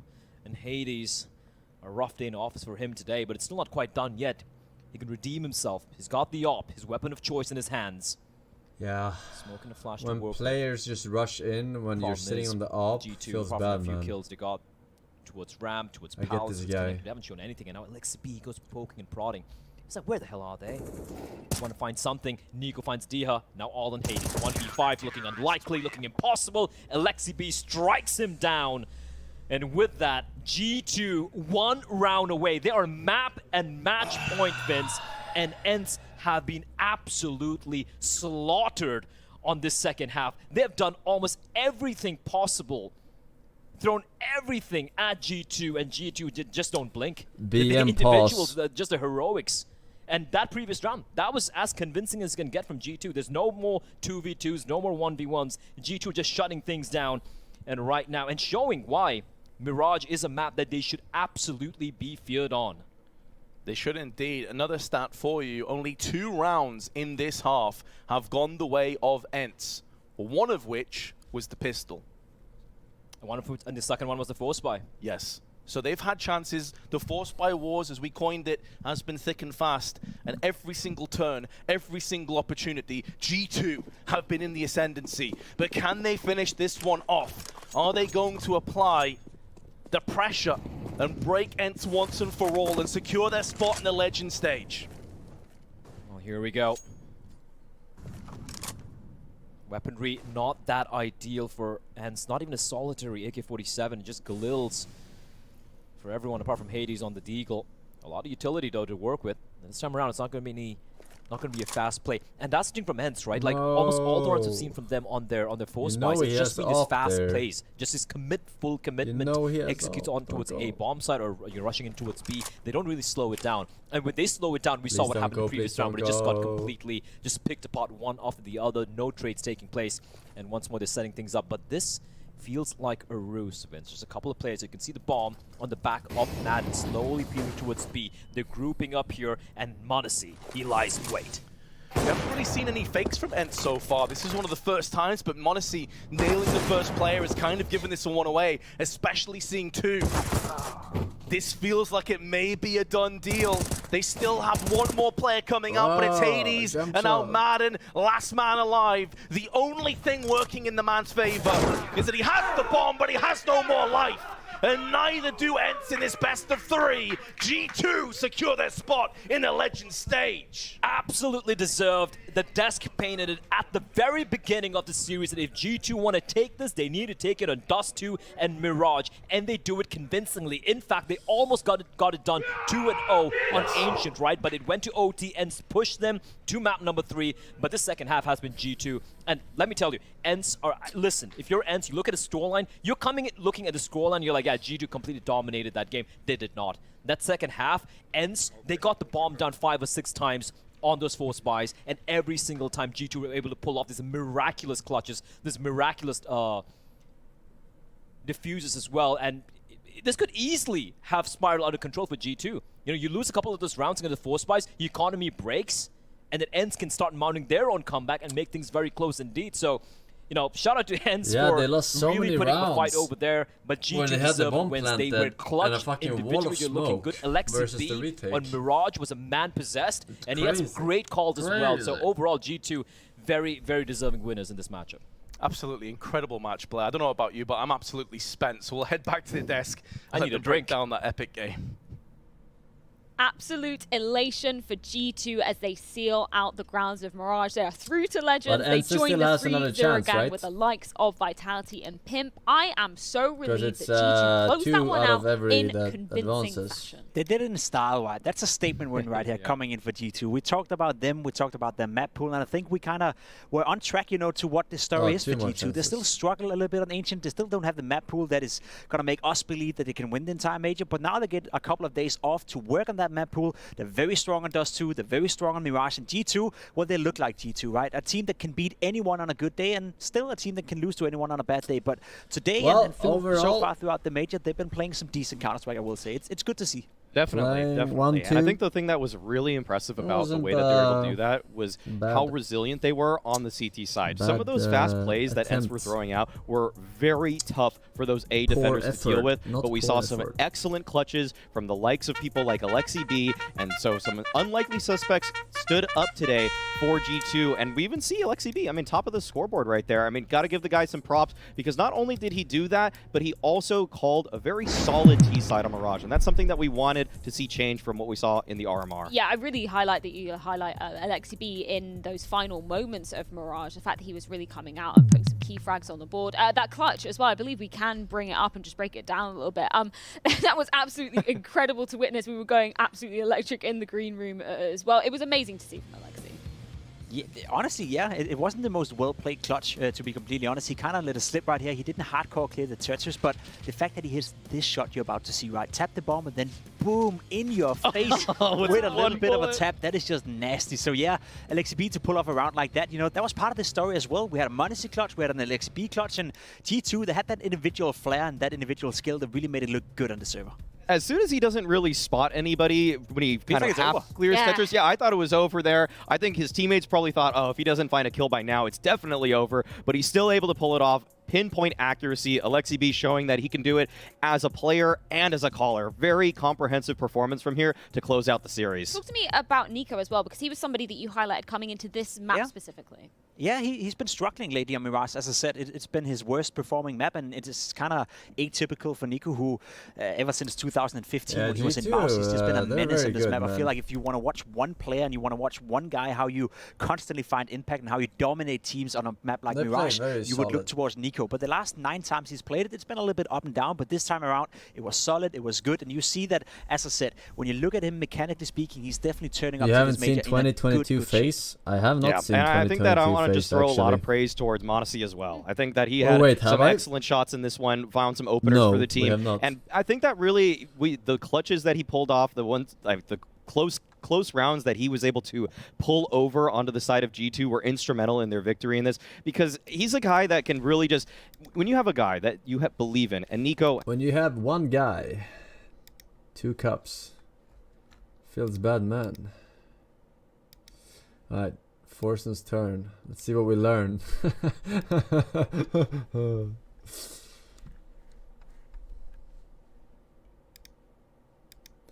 I don't know.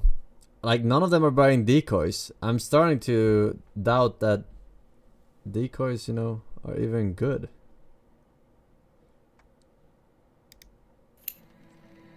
It's like if you're 66% of the rounds basically are playing 4 against 5, you cannot, right? So credit to G2 as well as a team, but especially m0NESY, especially Nico, Hunter for that matter as well, Alexi